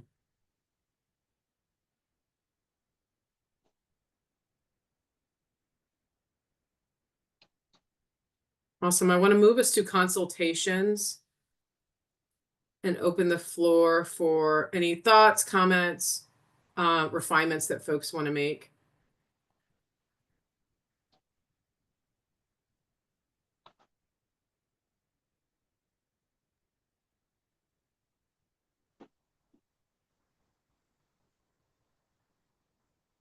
Nailed it. Ah, You spoke too soon. That's the reason why you got to pause longer than is comfortable. Crystal. Thank you. I just wanted to offer that some jurisdictions that have set up some type of consultation mechanism are using peers. And and your recommendation is very limited as to who could do it. So I just wanted to say there are alternate ways that some jurisdictions are doing it. Thank you, Crystal. Jennifer? Thank you. I wanted to speak to, I gotta figure out where this is. The mention of specialized knowledge. Oh, it's the second bullet. I wrote that down actually, bullet 2. The second bullet where it says specialized knowledge regarding abuse and neglect reporting. I think we had discussions about this needing to be broader. For example, expertise in domestic violence and how it impacts children and whether or not that is an abuse or neglect issue. So I just want to make sure that this is broad enough to include all of the issues that someone may be reporting and whether that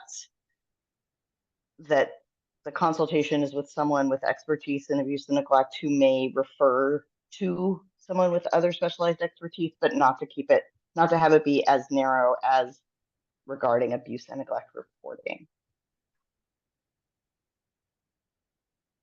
Thank you, Jennifer.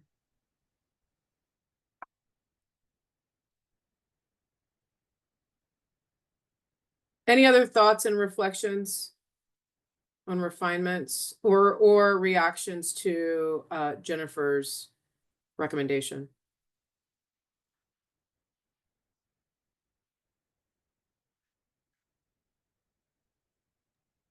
I just will throw in again. I think there was discussion about the impact of trauma on families that have been investigated. And I don't, maybe it's embedded in here, but I don't see it. And I'm not sure if it belongs in consultations, warm lines, training, maybe all, but I wanted to bring it up. Thank you, Crystal. And there was certainly conversation that threaded throughout around the trauma of being reported on. Jade? I was gonna say, Doris, I think that's more captured in the narrative piece. As Yeah. well as, so Crystal, yes, and that piece is more the narrative of the why for these alternative pathways. And we haven't gotten to some of the other the training pieces. Right. And so like there might be some opportunities to incorporate that language there. Jade? Yeah, I was wondering if we wanted to think about, rather than saying staffed by child welfare or public health individuals, if we wanted to maybe flip the language a little bit to be staffed by individuals with knowledge and expertise, or knowledge, expertise, or access to child welfare reporting, or, you know, something like that, just kind of switch where those words are, so that we're really talking about what do we want them to have knowledge or access to knowledge on, rather than what kind of professionals or individuals they are.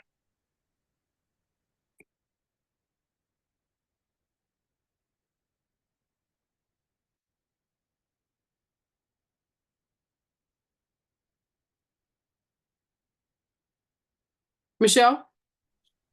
I agree with Jade to some extent, but I'm just going to offer some additional perspective just from the work in Arapahoe County that we did. A lot of times reporting parties would call and ask for preventative level services when indeed they had a child protection concern that needed to be reported. And so there, from my lens and my perspective, only take it for what it's worth. I think having some knowledge and understanding of child abuse and neglect and the child welfare system could be beneficial or helpful in those consultations. Not saying we're the experts. I understand that there's a whole slew of problems that come with that, but that was one of the challenges that I saw in the program that we had. Thank you, Michelle.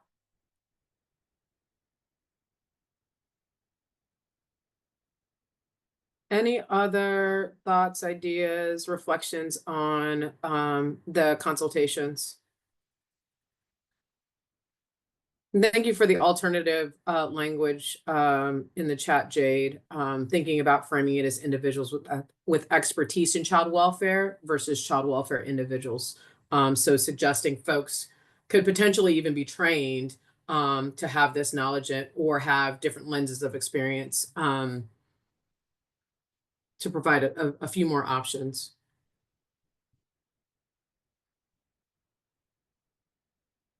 And Michelle, I think you still have your hand up. Not that you raised it again. Okay.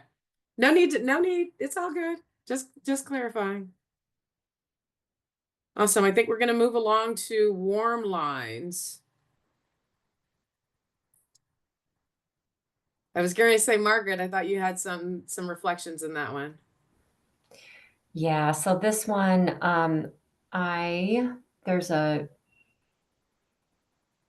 okay, third from the bottom. Third party must contact United Way 211 and other organizations doing similar work. I feel like we could connect that point with the point that follows it, because contacting them is no guidance. Like, why are they contacting them? But I do like consulting with similar existing networks to learn about processes, implementation, funding, and lessons learned. That makes sense. But just having that one hang out there, contacting United Way, is kind of meaningless.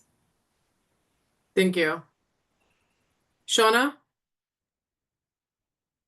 In the first paragraph that kind of lays the foundation for this, I think it's missing kind of the overall goal of why a warm line. Some language there about connecting families to relevant appropriate services, that can be delivered in a timely manner. Like that's what we're really trying to offer, and not kind of here's a phone number, right? That may be in Denver when I'm in the Southwest. So kind of a like why? What is the goal of the warm line? I think is missing in that first paragraph. Thank you. And I think, some additional context in framing out possibly all of these and why having these other options is critically needed. Donna? That's mine in the chat, but I do want to make sure that warm lines are offering resources that are community based and culturally relevant. That is essential. In accordance with the social determinants of health, we want to make sure that people are not having to go on highways and byways in order to get the services that they need. And so it's going to require us to dig deep, right? To look into the communities that we are serving to be able to figure out the resources that exist, which may include, us talking to church leaders and, other community like pantries and, those sort of things. But doing business different is going to make sure that we're rooted in community and culturally centered. Thank you for your vigilance and reminding us of that. Awesome. Thank you, Donna. Any other, and I saw Gina's +1 in the chat.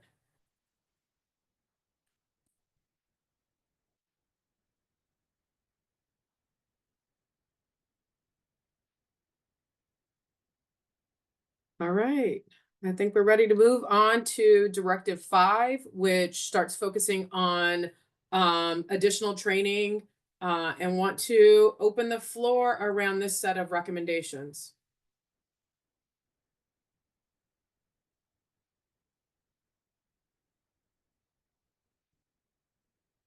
Gina, I know you're not in a place where you can comfortably come off mute, but would love for you to sort of play over what you put in the chat. Totally. So just wanting to get to that trauma-informed expertise and a community-based lens that folks have been talking about, and that we do have something that already exists here with the folks at the collaborative management program. So just offering a way to make sure that we get that piece in, since it came from other folks too in the task force to address trauma. Awesome. Thank you, Gina. Donna? I think training is always a very interesting thing, right? And we want to make sure that we're not mimicking the system, and that we are ensuring that training is for actual skill acquisition and not just for compliance, right? We don't want people to have a way just to be able to click through. I know what we have here, just very high level, but we got to make sure that this is for skill acquisition and there are like knowledge checks and those sort of things through this process to change behavior, not just compliance to say that it got done. That's just my little soapbox. And then I think, that's also a place where we can make sure that we include that in the contextual information and sort of framing out, that the trainings is not just about satisfying a specific requirement, but is also about really shifting the skills and thought processes and mindsets and all of that, and ultimately changing behaviors. I'm going to come to Margaret and then Jessica. I'll be brief. The word administer in the second paragraph is giving me a little heartburn, but I can't think of what verb I want there. I'm looking at the experts sitting at this table, and I know that there are agencies out there that are delivering excellent training in mandatory reporting right now. And I just want to make sure we are not foreclosing on delegating this training to those very qualified experts, and that it's only going to be housed in DHS. So I just wanted to put that on the record. Awesome. Thank you. Actually, Jessica, can you hold for just a second? I want to come to Brian if you wanted to provide sort of like a technical insight. He's looking like he didn't have his... Doris, I was going to jump in here. That was voted on by the task force as to the where in response to Margaret, just FYI. but Brian, keep going. Mine was more seeking input than giving input, but just to make sure that I satisfactorily captured Gina's concern and desire. Just if we could think about the wording of if there was some wording to include in that list that goes A through H, like an I object to include somebody who can speak to trauma-informed perspectives, or just trying to make sure that I'm able to properly, incorporate your comment in a satisfactory way.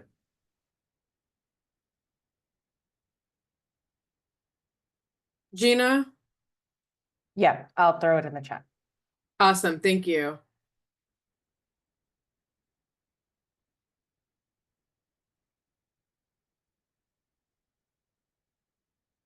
And then Zane, I see your comment in the chat, sort of in response to Trace. I want to come to Jessica, then Jennifer, and then maybe we can come back to you if we have time. Jessica? Thanks. Yeah, my only additional input is, training that addresses the requirements of the law pursuant to part 3. I just want to kind of bring us back to if you all recall when I presented on the numbers of people who had been charged with failure to report, and that the vast majority of those involved failure to report sexual abuse, and kind of some of our talks on how, again, linking back to even an earlier point, how difficult that can be for reporters. And I would like to see, I wasn't part of the training subcommittee, I was on the other one. But I have always advocated for including in this directive for standardized training in order to basically, enhance mandatory reporters' abilities to make sure they're reporting when they should and aren't when they shouldn't, that some sort of sexual abuse, child sexual abuse should be specifically called out. And so that's just my input. I think that and maybe that can be solved by adding in the trauma informed, but I just want to make a specific call out to that. Obviously that's my bread and butter. So thank you, Jessica. Jennifer? Thanks. So yeah, the trauma informed piece I think is really important, but I also think in addition to that, it's really important that we specifically add domestic violence and sexual assault to this list. Just saying a diversity of stakeholders similar to the makeup of this group makes that very optional. So I think that's really important. And I think the trauma-informed piece helps with that also, because not only, as Jessica mentioned, do we need some expertise on child sexual abuse, but we actually need expertise on adult survivors of child sexual abuse who often get treated horribly in the system and reported on for things that are the result of trauma, or are assumed to be the result of trauma when they're actually real. So I would just advocate that we explicitly include representatives from domestic violence and sexual assault programs. Thank you, Jennifer. Roseanne and then Stephanie. You're muted, Roseanne. Sorry, thank you. I would agree with Jen. Obviously, I think, for all the reasons already named. I was also going to add, it feels uncomfortable to me that we're not talking explicitly about inclusivity and implicit bias in this part of the training. I understand that an implicit bias training is a different thing than mandatory reporter. Like, I'm not saying we just slide it in there, but I think if we're talking about experts that need to review and make sure that the mandatory reporter training is appropriate, I think we would want to make sure that, I don't know if lived experience is meant to identify that, but it feels like otherwise we're sort of talking about inclusivity in all these spaces, and then the actual training we give may or may not be grounded in that notion. So. Thank you, Roseanne. And I would say that unless it's explicit, then it gets left out. So lived experience is going to then be, unless we're intentional, non-marginalized identities with lived experience. Stephanie?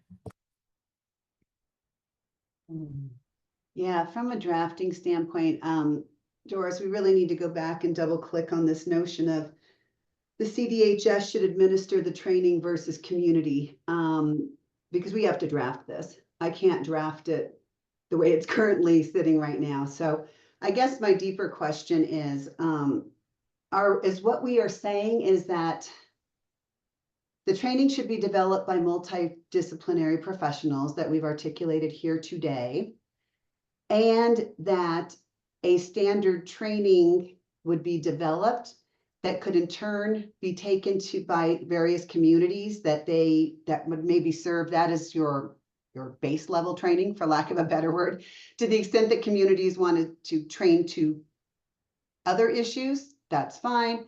Or are we saying that only CDHS can blast this on their website and no one else should take part?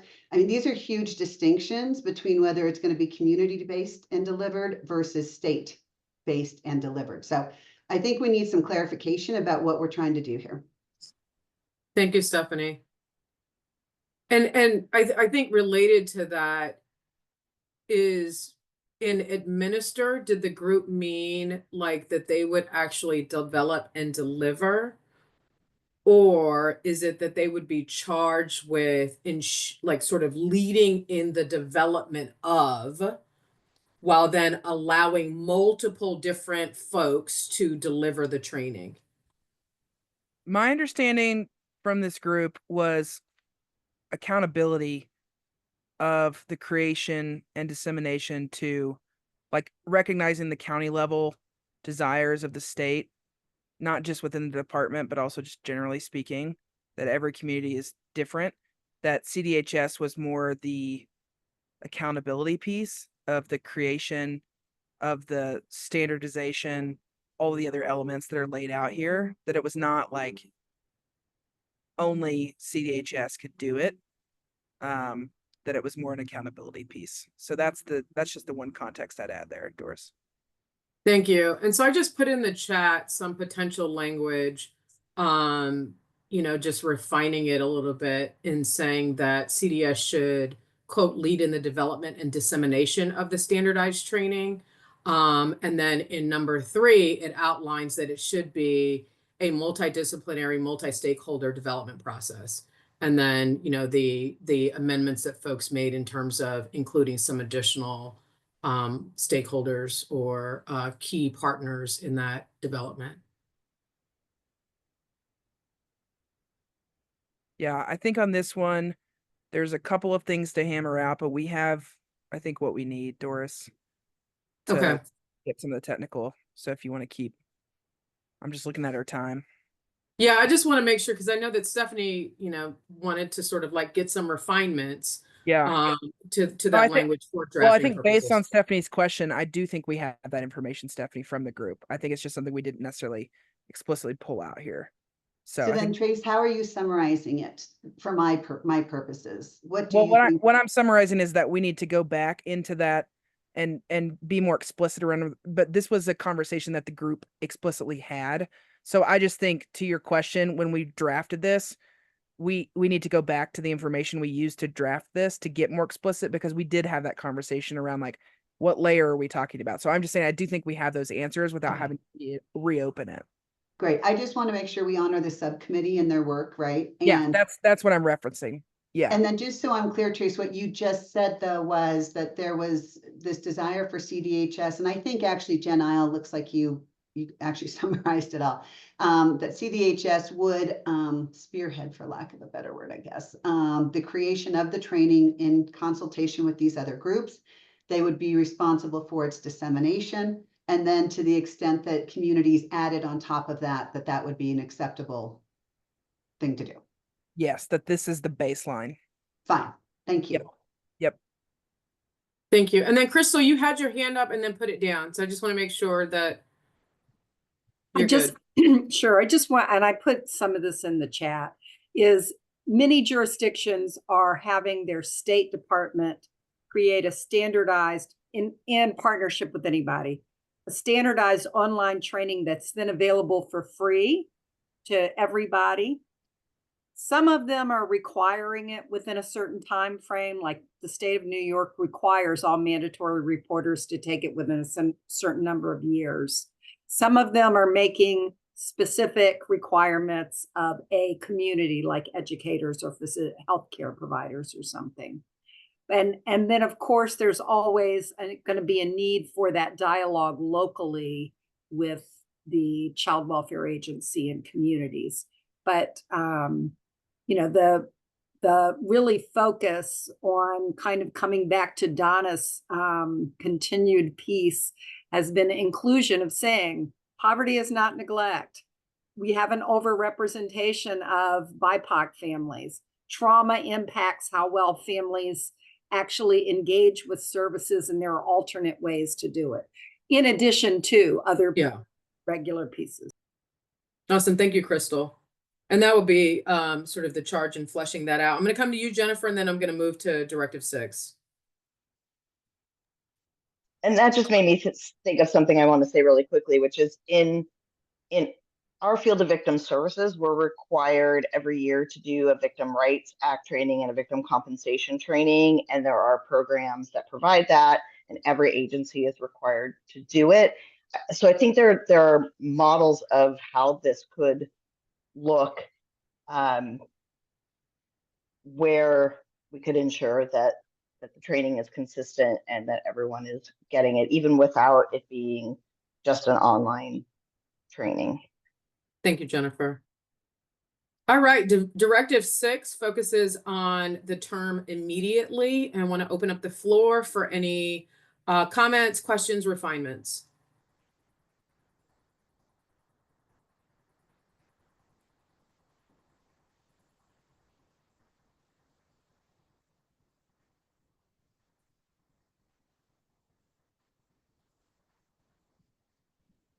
Nailed it.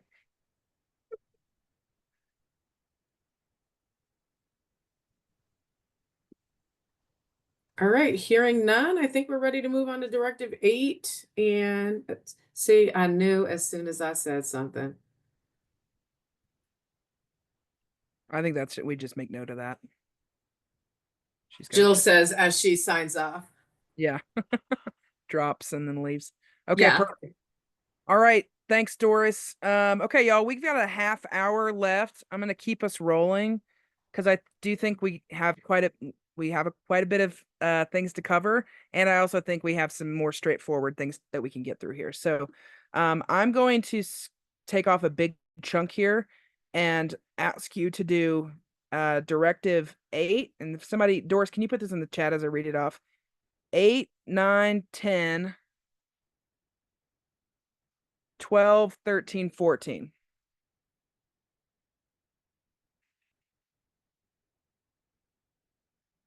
That is what we are reading. I'm going to give us 10 minutes and let's see where we're at. If you can go off video, come back when you're done, then we might be able to shave off 10 of those minutes. Thanks.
come back on camera when you're ready, please.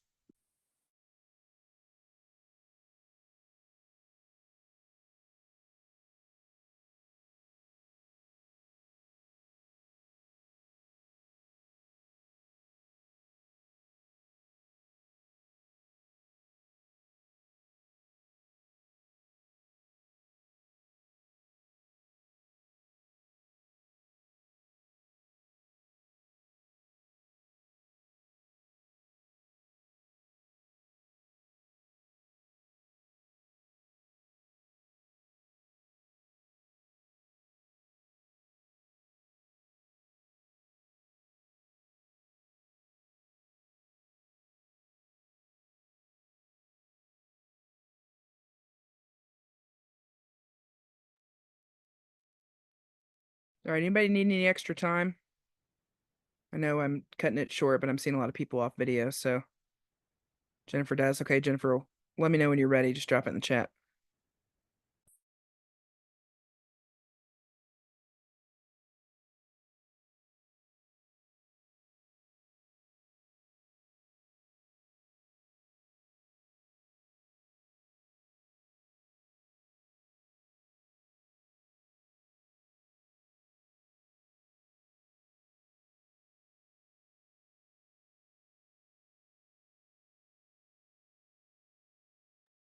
All right, let's rock and roll.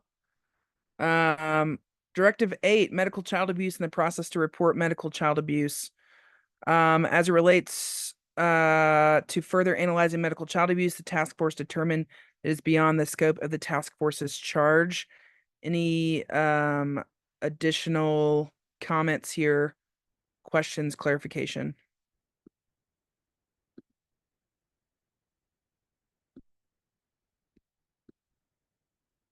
All right, moving us on. Directive 9, whether mandatory reporters should report incidents observed outside of a mandatory reporter's professional capacity. Any comments here? And Doris, if you get a chance, can you drop those 3 key questions back in just so that folks have a reminder? Yep, doing it now. Thanks.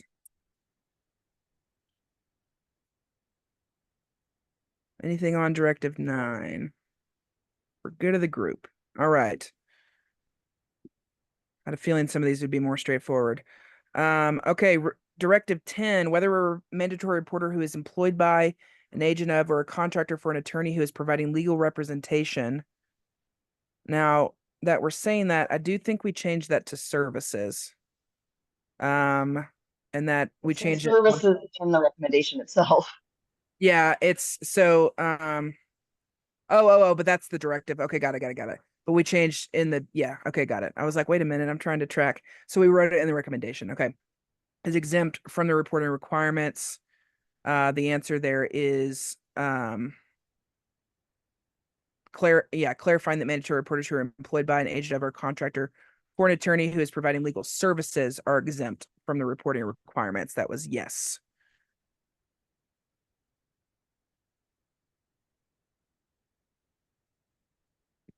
All right, seeing no feedback there.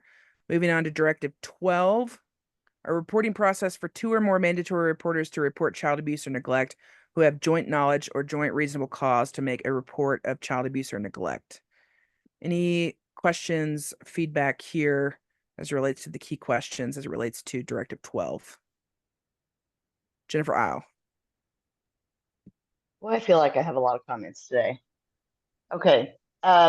In bullet 2 here, I thought that we had discussed that it was a confidentiality violation for the department to disclose previous reports. So I'm not sure how we're going to get to this place where they can verify that.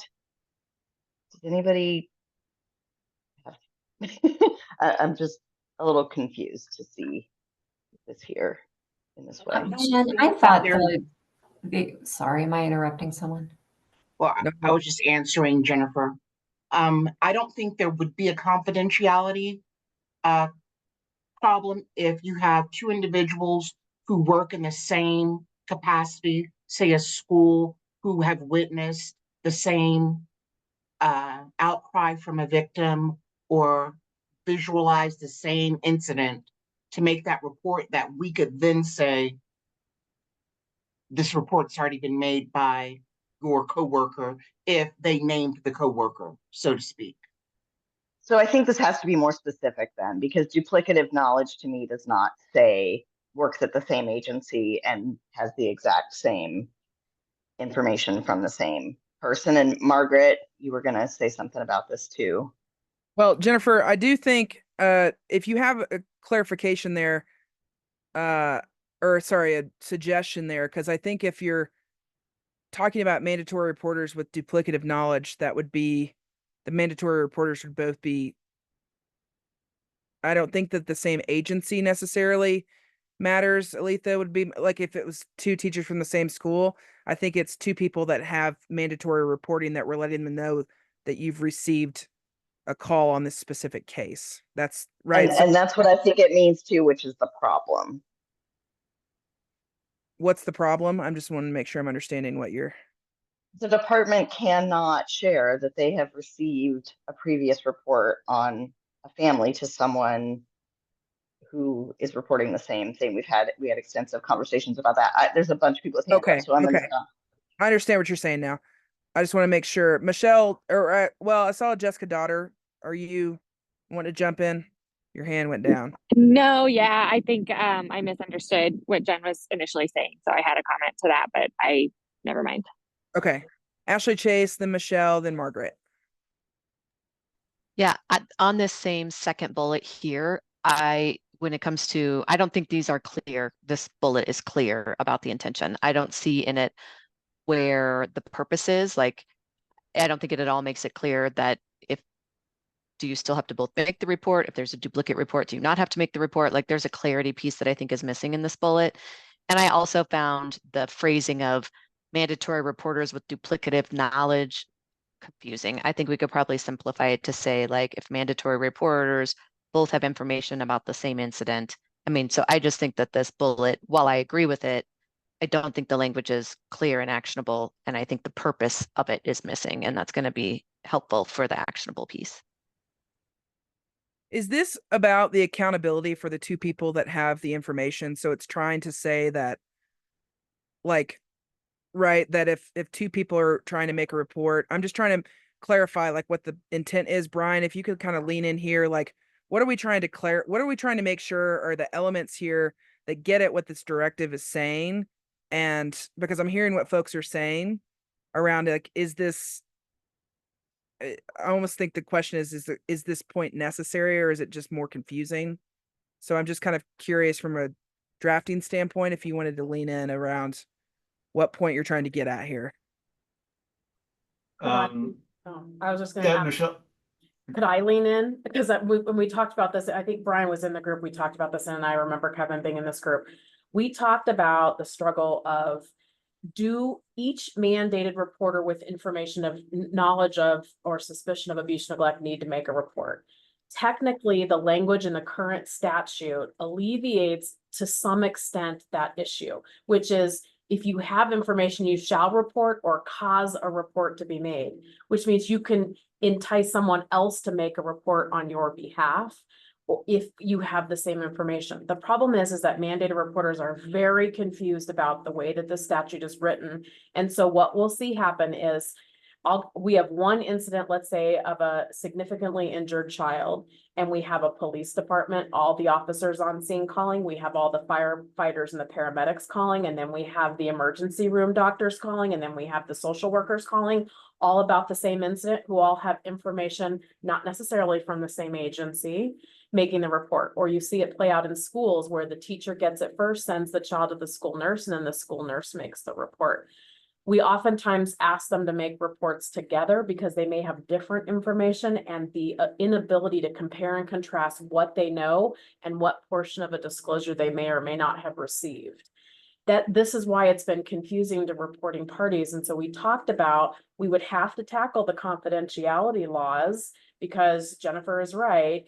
that it is a violation of our confidentiality laws for Jennifer to call me and say, can you find out for me if a report was already made about this? A lot of people want to know if a report's been made so they don't have to report. And we tell them we can't confirm or deny a report has been made because we can't release that information. So we have to tackle the confidentiality laws and or provide a recommendation around that so that it cleans it up and it doesn't require 10 different reporting parties to make the report, which impacts the family's history and the review process by which we have to count the number of prior referrals and the decisions made on those referrals, which then increases the disproportionality towards families who have 20, 30 reports, potentially about 1 or 2 incidents. So Michelle, it sounds like you're saying 2 things. 1, you either have to tackle the confidentiality piece, or 2, the recommendation needs to be able to be clear about how it would work with the acknowledgement of the confidentiality laws it's currently Yeah, I written. mean, I think Directive 12, it's getting at what the issue is that we need to address. I think whoever said this is correct, that it's written just a little bit messy and makes it a little more confusing. So I think we need to clarify that some more. Can I love that. I see a lot of head nods. I hate to keep tasking you with if you have a suggestion here around how that might be cleaned up in a way. I just want to make sure that we're not going back and kind of taking a shot in the dark and get it wrong and then we're kind of like back up, Yeah, So I'll if you have a put something in the chat. suggestion, 'cause it seems like I'm looking at head nods and the chat and whatnot, it seems like people are like, yes, Michelle, that's the point we're trying to make and that's the clarity we need. So would love your support in that that clarification. Roshan and then Margaret. Roshan, you're on mute again. What's going on? Rookie move. Twice. All right, I know, it's like I've never been on a call before, I'm sorry. I wonder if the solution to this is to shift the responsibility to whoever receives the report to make sense of them in a different way, because so like often if I say I'm in a therapy session and I hear about abuse that happened in the past, right? Or I hear about it's very common that I'll get information that has already been managed. And I actually am pretty confident it's been managed, right? Because I know part of what they're telling me is like CPS involvement and I had all these happen, right?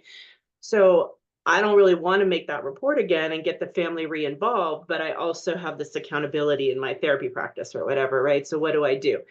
So I understand the impetus to not make the report again. I think what Jen's saying is true, though. I don't know how, there's no real safe way, I think, for the reporter to be the one to make the decision. But it does feel to me like could we shift the responsibility to the folks taking those reports to package them in a way or do the comparison? So it's their responsibility to say, this doesn't need to be reviewed. This has already been managed. I know that maybe that's what happens, but partly because you never hear as the reporter, right? You don't get that information back, so you don't know what happens. But I wonder if that's I don't think the reporter is the one that has to make that decision. I think the decision needs to go, it needs to be that CPS is responsible for not continuing to go out or engage families, especially because we know families of color are more likely to be in places where they're going to be overly monitored in the reporting, and the stories are going to keep coming in and being told multiple times. So anyhow, I'm just saying maybe we shift the responsibility is the answer. Thanks, Roshan. I appreciate that. I think Michelle, as you're drafting, I'm seeing some head nods. I'm gonna include language that I think Roshan will get at what your issue is. Yeah. Okay. Any other points here before I move us on? I think we've got a good amount of feedback to kind of refine here. So any other additional points to make as it relates to Directive 12? Margaret. I keep putting my hand up and down because the points that I've been wanting to make are, Jen has captured in the chat about that. We had a conversation about getting the number from Human Services, Child Welfare it acted sort of as an affirmative defense for a reporter who might be facing a failure to report charge. But to Michelle's point, that reporter may have information that the first one doesn't have. So I think we have to figure out what that obligation is and whether, and I'm concerned about educators because I'm in school safety, whether they're truly protected if they get a number from, my friend Jen who reported down the street, but I don't want to have to clog up the machine with an additional report.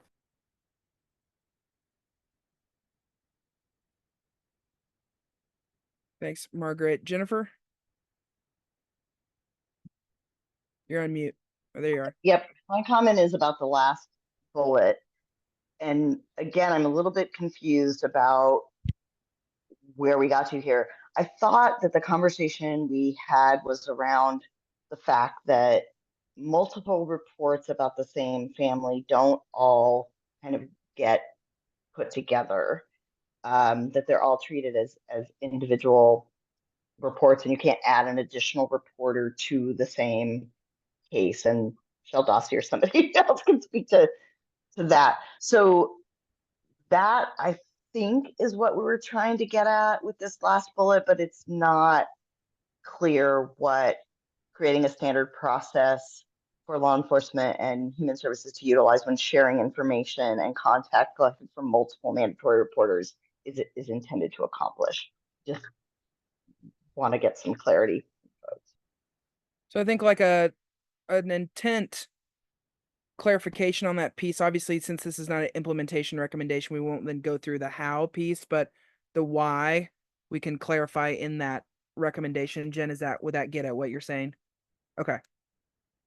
So the second bullet here, third bullet, ensuring that we're spelling that out on the narrative, just making that note for the record. I'm going to move us on. Crystal, if you have a comment for the good of the group, are you okay with me moving us on?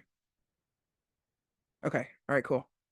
Okay. Thanks everyone for your feedback, and would love some reactions in the chat to Michelle's message. So if folks can, if folks can just respond via chat to what she drafted, would appreciate that. Michelle, appreciate you taking a stab at that. And I'm going to keep us moving as far as conversation goes. Directive 13, whether the duty to report remains with the mandatory reporter who has reasonable cause to know or suspect that a child has been subjected to child abuse and neglect, recommends clarifying state law to specify that a mandatory reporter may not delegate their individual duty to make a report to another person. So again, the goal here was clarity. Any questions, comments? Michelle? Somebody said it earlier in the chat, but I think they're correct that 12 or 13 contradicts what 12 said. I think Crystal said that. So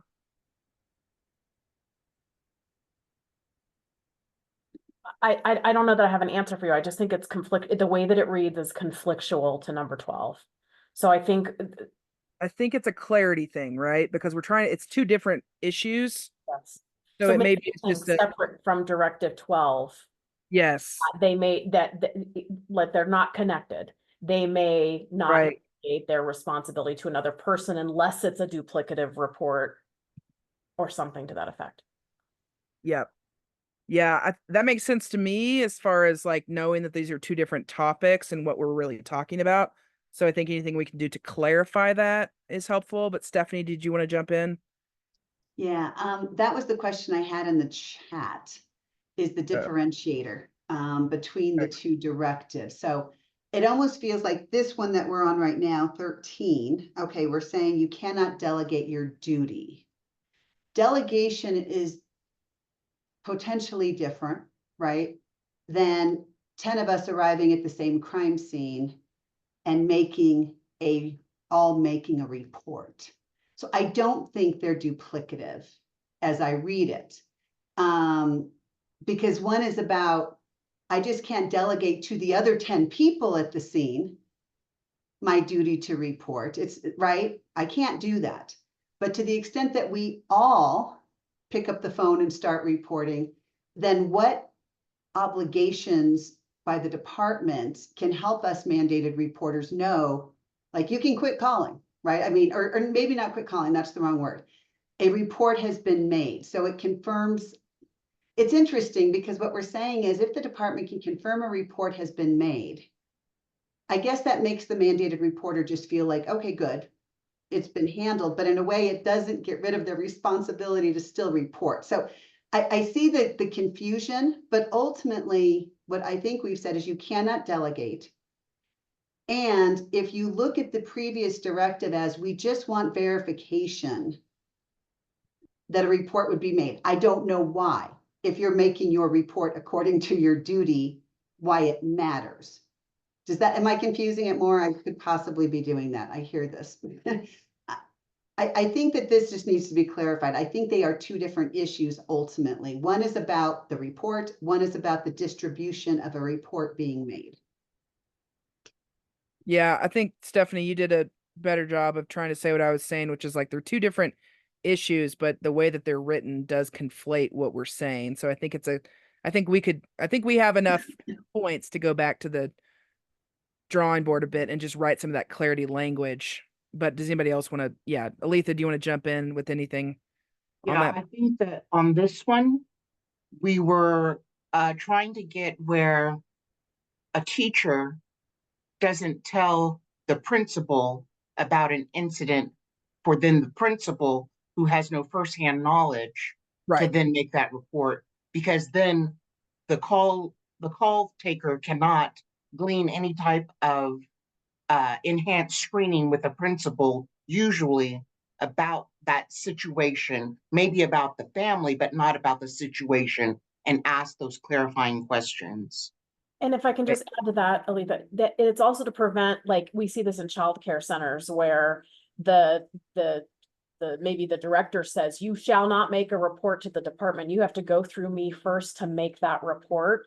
And then if that director doesn't make the report, that doesn't alleviate the responsibility of the teacher who knows of the incident. So they are two separate things. I just think they need to be clarified that way. Yeah. Yeah. I think we're all on the same page here. So I think we have what we need. I think it's in the case that, there's been entities where they have a committee and you send it to the committee decides or whatever. And so it's like, that can't happen. So we need to get more clarification, but I think we're all clear on that. So are y'all good with me moving forward here? Okay, cool. Explicit. I think, explicit language here it's what's going to help us. So, thank you for that and kind of making sure that we have what we need. Okay. We got a few minutes left. I don't see any requests for members of the public. So, I'm going to keep us moving.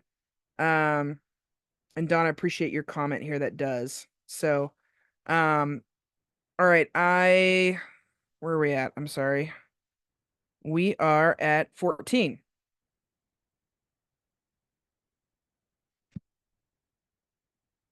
Any comments or feedback here around clarity, feasibility, etc.?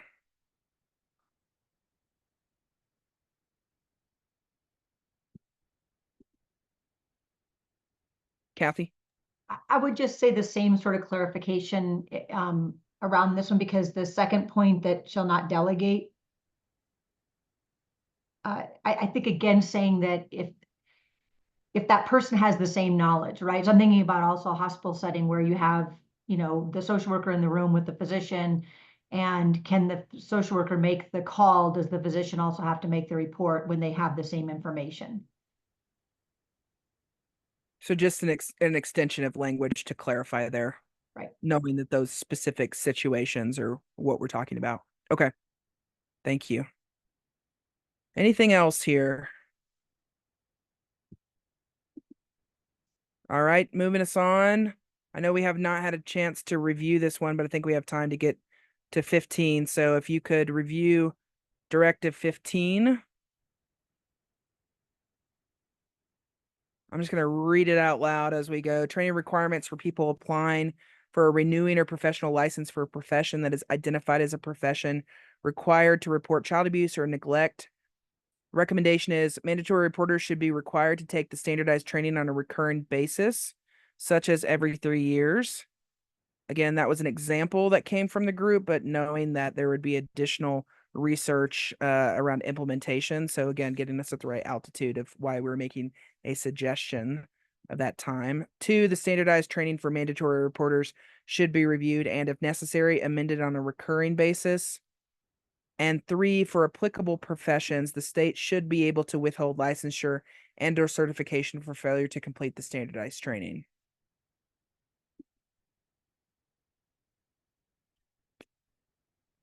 Any points here, feedback that you'd like to provide? Donna, go ahead. I think the exception with the time would be if there are big changes in direction from the federal government, like this separating poverty and neglect, or legislation that has been updated, right? Like whatever comes first, whether there's significant modification in a law or 3 years. Like I think it should be either or. Like there should be some discretion from the training entity to say, this is new, therefore it's time to like review maybe just this section, versus getting hit on the time, right? Like again, skill acquisition versus compliance. Like there's a difference there. Like when there's a need for the field to be informed of a major shift or change, I think that should prompt a new opportunity to train. So maybe 2 sub bullets here. One is around, standardized training is, the time piece, but 2, with keeping at the forefront skill acquisition as the task force named in X directive, should there be any changes or whatever that people would need to acquire new or continued skills on, that might impact the timing piece. So we can do kind of a clarity piece there, because I think that's in line with what we're trying to get at here, that it's kind of a both. So I appreciate that call out. Margaret, I see your call here about the language being passive. Whose obligation is it to review and amend the training? I think on the standardized training, the amendment would be who we then named as the entity of accountability. So that was kind of the point there of naming an entity versus it being like, let's just have this group decide. And that the group, the makeup, of the different stakeholders, et cetera, would be the accountability, the ongoing accountability to the entity that is responsible. So I think one thing that we noted is that each in the that I don't think we clarified today is that in each of these directives that requires training, we're going to duplicate some of this language clarifying this, but we around like, the who and the what and the how kind of piece. And then each directive is getting at a different component of training, but that we will like make sure that it's explicit in each one, like who we're still talking about. We're still talking about CDHS as the person to do that. Does that get at your question? Okay, cool. We just didn't duplicate it here because we wanted to make sure we were just focusing on, the new language. Okay, we're at time. So with that, we got through Directive 15. So just making that note for ourselves. So that means when we come back October, 16th. Am I saying that right? October 16th. We will be going through Directive 16, 17, 18, 19, and back to 7 and 11, which we did not get to today. So appreciate folks being here and diving in. I know it's a lot, so I hope you have some time to take a brain break before your next meeting. If you have any feedback for us or as we move into this next meeting, but again, it's going to be pretty similar to how we did today, please send me a note, Doris a note, Stephanie a note, any of us would be happy to take that. And thank you all for staying engaged and staying at the table together today. And Stephanie, with that, any closing remarks or can we get out of here? No, thanks all. Good to see you. Thanks, y'all. All right, take care.